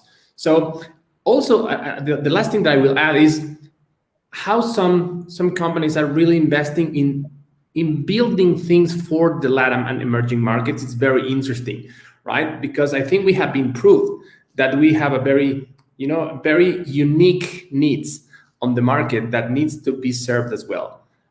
So I think those will be my two perspectives, interesting in capital, but also in talent, Christine. No, it's important. I think, again, with this pandemic, that's all the conversations. Like, how do we invest in capital? It's not a financial thing that we need to invest in, but also the people. And you're head of people. So it makes sense that you're very passionate about this subject. Thank you for that. Julieta, please, your perspective. So I think that on my end, well, I actually saw a kind of this investment in Latin America. Well, basically with the local. So for the local, it began as a very small company in a very small country. So in Uruguay, we're 3.4 million people in the whole country. So for us, we always say it is a milestone to actually have built something as the local nowadays. And we had a lot of funding. We raised a lot of capital, and now We are huge. We are public in NASDAQ since June 2021. So I think that, as Mike was saying, there's a focus not only on products, not only on maybe solutions, but also on people. So I think there is an investment in Latin America in general for various areas, and I think that we will continue to develop. And also, I think Latin American people have also began to engage into more thriving and more challenging scenarios in what regards the professional areas, and have also started looking outside of Latin America, which in a sense makes everything more interconnected, everything more globalized, and brings more attention into a region which I think has a lot of potential. Well received. Thank you for that. Mariana, you want to add to that? Julieta gave a really good perspective on this and what she's seeing.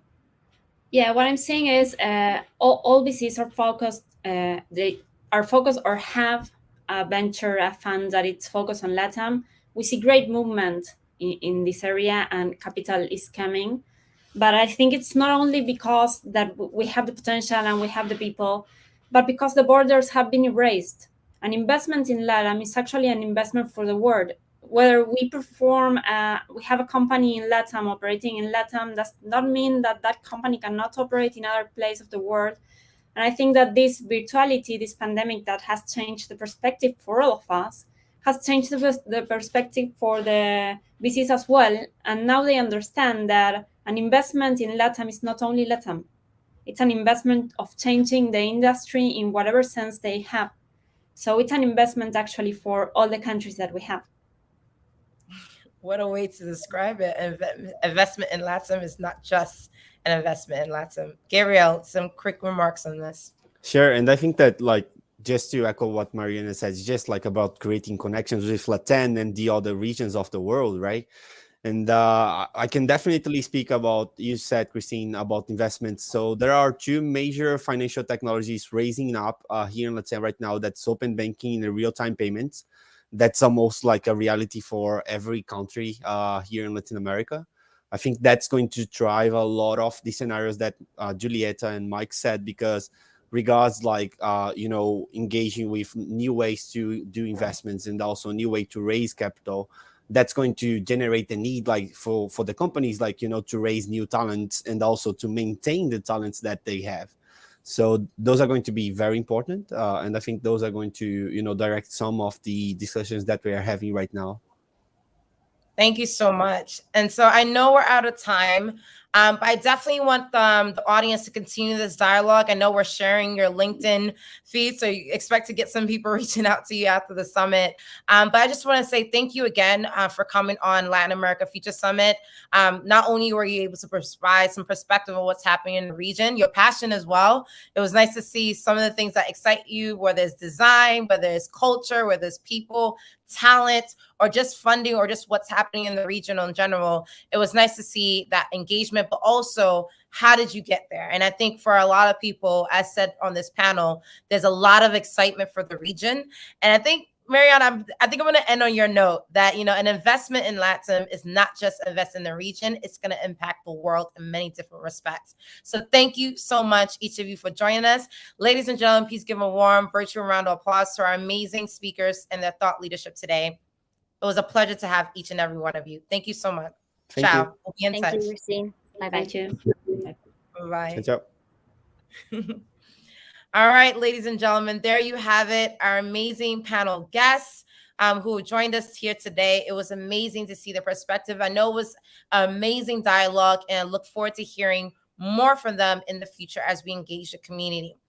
Without further ado, ladies and gentlemen, we're going to kick off with our next keynote speaker, David Pardo, Head of Technology and Transformation at Oracle, Colombia and Ecuador, is going to be joining us here after the 30-second countdown. So get ready. We're excited to welcome him.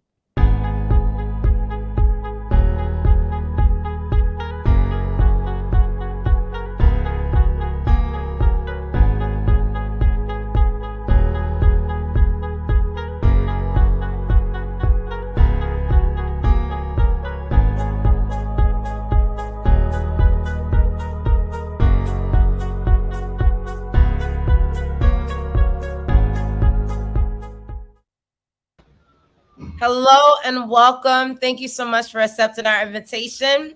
Pleasure to have you at Latin America Future Summit. I pass it over to you, David. Thank you again. Thank you, Christine. Hello, everyone. Okay, let's get started. Let me share my screen.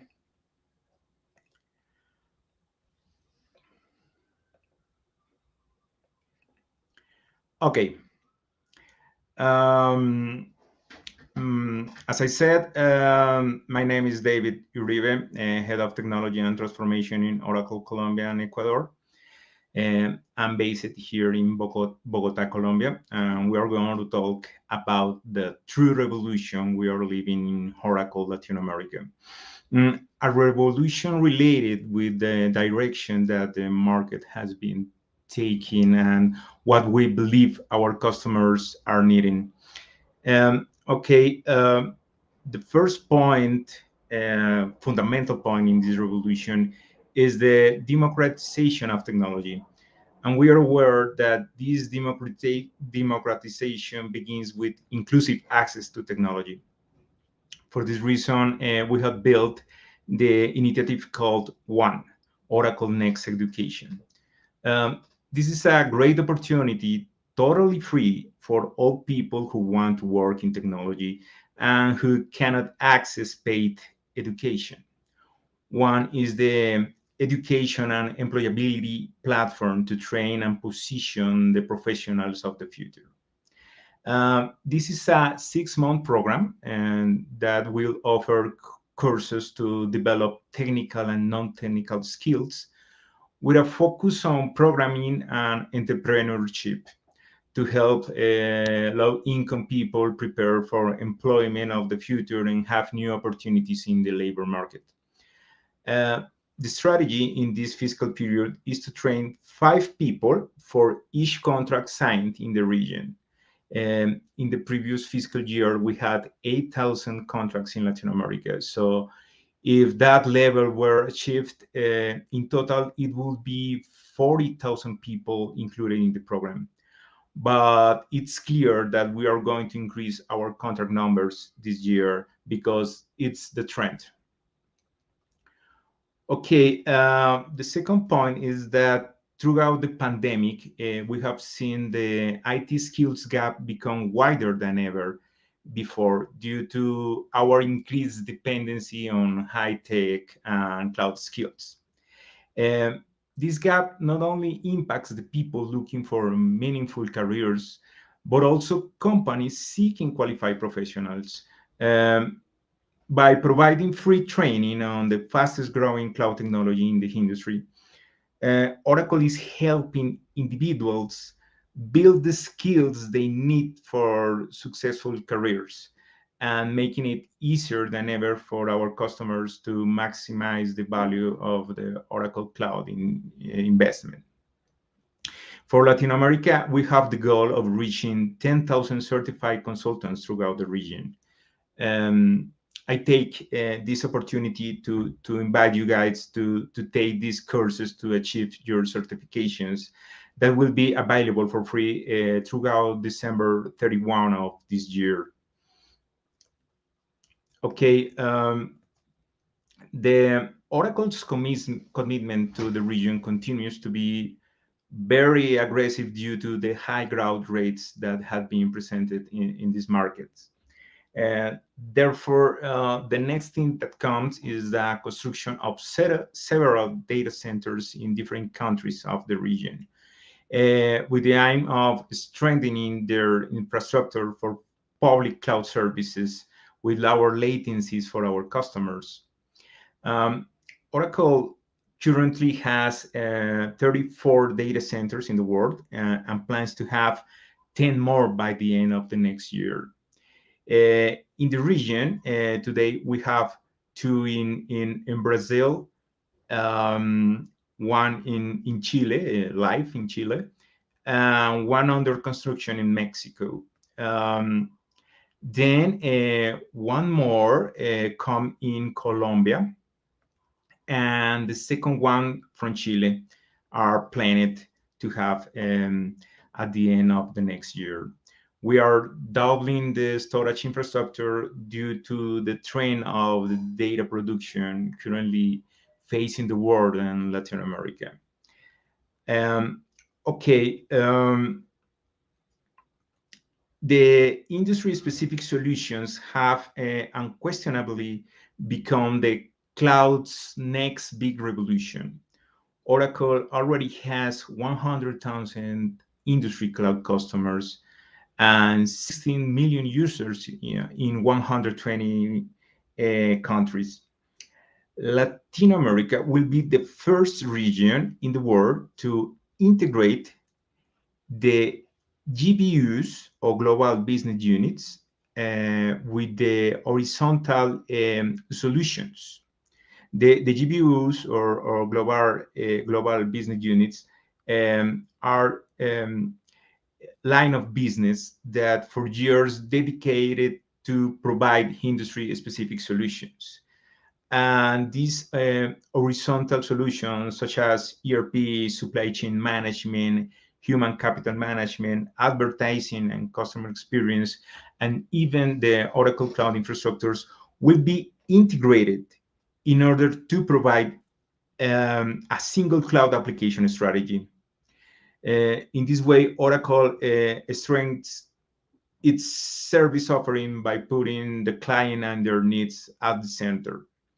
Today, we have the best solutions in our history that, being cloud native, have allowed impressive changes in the business of our customers.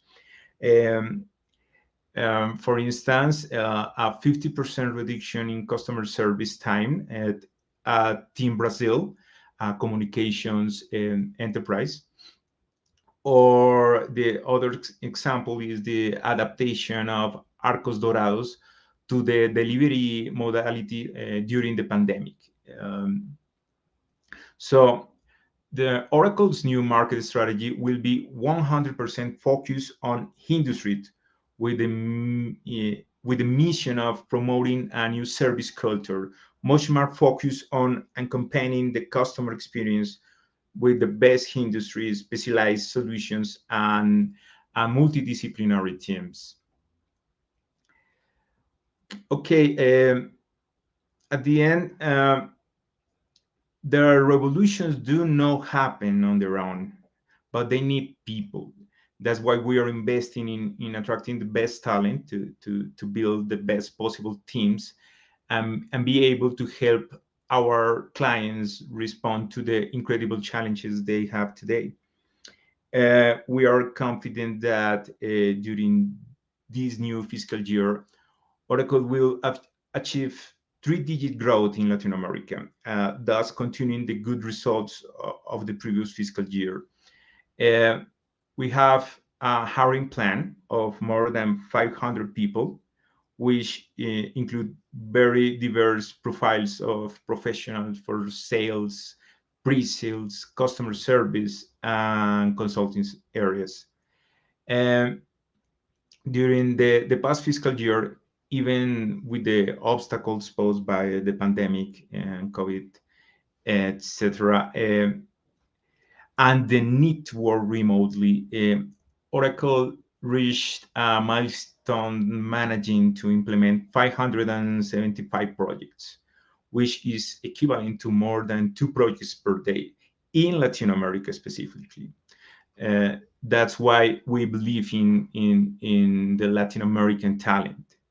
So in this way, we want to be recognized. Something like, if you think about digital transformation, think about Oracle. We want everyone to recognize Oracle for this. In some way, we want to shake up the Latin American market. Okay, this is, in short, our vision of the true technological revolution in Latin America. Thank you very much. I don't know if you have some questions.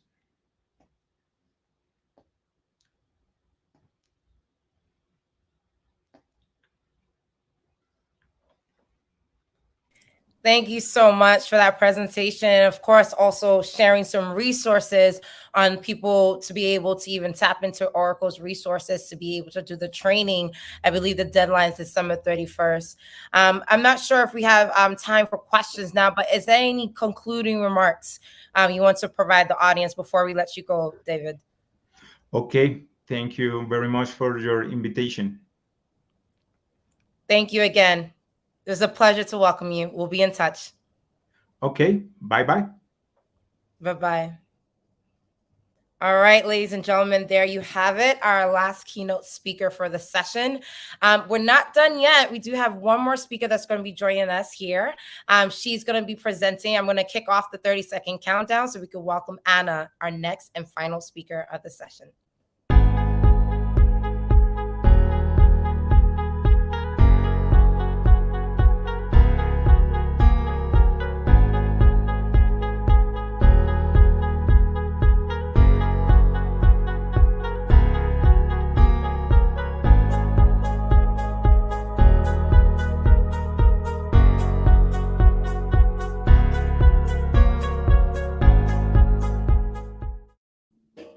Welcome, welcome. Ladies and gentlemen, please give a virtual round of applause to one of our lead exhibitors here at Latin America Future Summit, Ana Caballero of Alter Global. Welcome to the summit. I pass it over to you to let us know about what you do at your organization.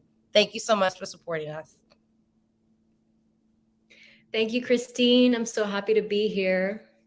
Alter Global is an early-stage venture capital firm investing in emerging market startups, pre-seed through Series A in Latin America, the Middle East, Africa, South and Southeast Asia.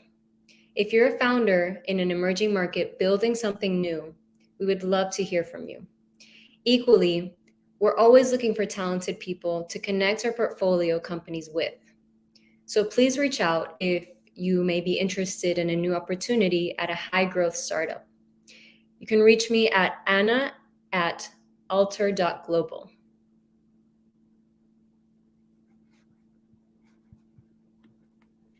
Thank you so much. And before I let you go, is there any concluding remarks or anything else that you want to say that the audience could capitalize on?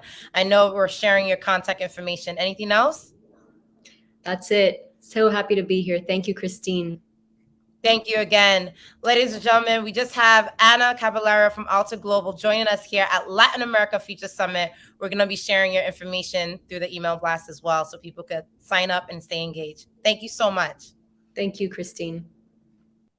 All right, ladies and gentlemen, team, please share that email. Anna at Alter Global here. Just join us for Latin America Future Summit.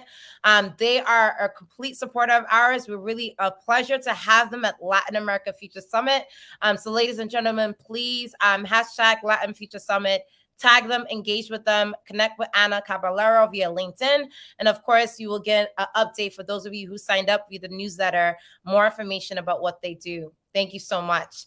Now, ladies and gentlemen, I know we have a private virtual career job fair that's happening post the program, but I do want to, again, congratulate each and every one of you for being a part of the first annual Latin America Future Summit. I'm so pleased and so honored to be continuing this regional series. I know we've already been a pioneer in launching the Caribbean Future Summit, Africa Future Summit, Europe Future Summit, and this was truly an honor to kick off the first edition of Latin America Future Summit, history in the making right now.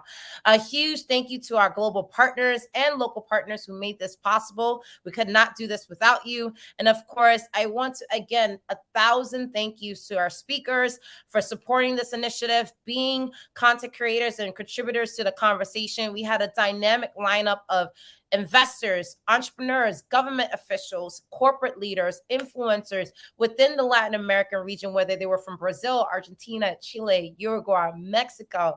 I know I'm missing some of the countries that was represented in this lineup, but it was truly a diverse audience. And it was really a pleasure to see what's happening in tech, what's happening in the ecosystem, this excitement around investment in Latin America as a region of great opportunity. It was truly a pleasure to hear their excitement of what's going on with within their respective countries. Of course, at GSC, we have dozens of brands under management. This is our mission, ladies and gentlemen, connecting people to the digital age. We do this through our community programs and events like this one, where we gather the stakeholders, the leaders, the up-and-comers who are redefining the future of tech, business, and innovation within their respective countries, and bringing them together to continue to accelerate ecosystems and beyond. And so as we continue to build on this GSC Summit roadmap, I challenge you to definitely connect with us. Stay in touch. You will hear more about the next edition of Latin America Future Summit coming up in 2022. So stay tuned for more developments. Stay in touch. And of course, thank you for being a part of this initiative. It's truly an honor to have all of you here. It's exciting. It's definitely a great opportunity for all of us here at GSC to welcome you guys back again in 2022 and beyond, and continue to admire the growth, the innovation, the talent, the exciting opportunities that's happening all across Latin America. Thank you again for joining us for the first annual Latin America Future Summit. Have a great weekend, everyone. Bye-bye.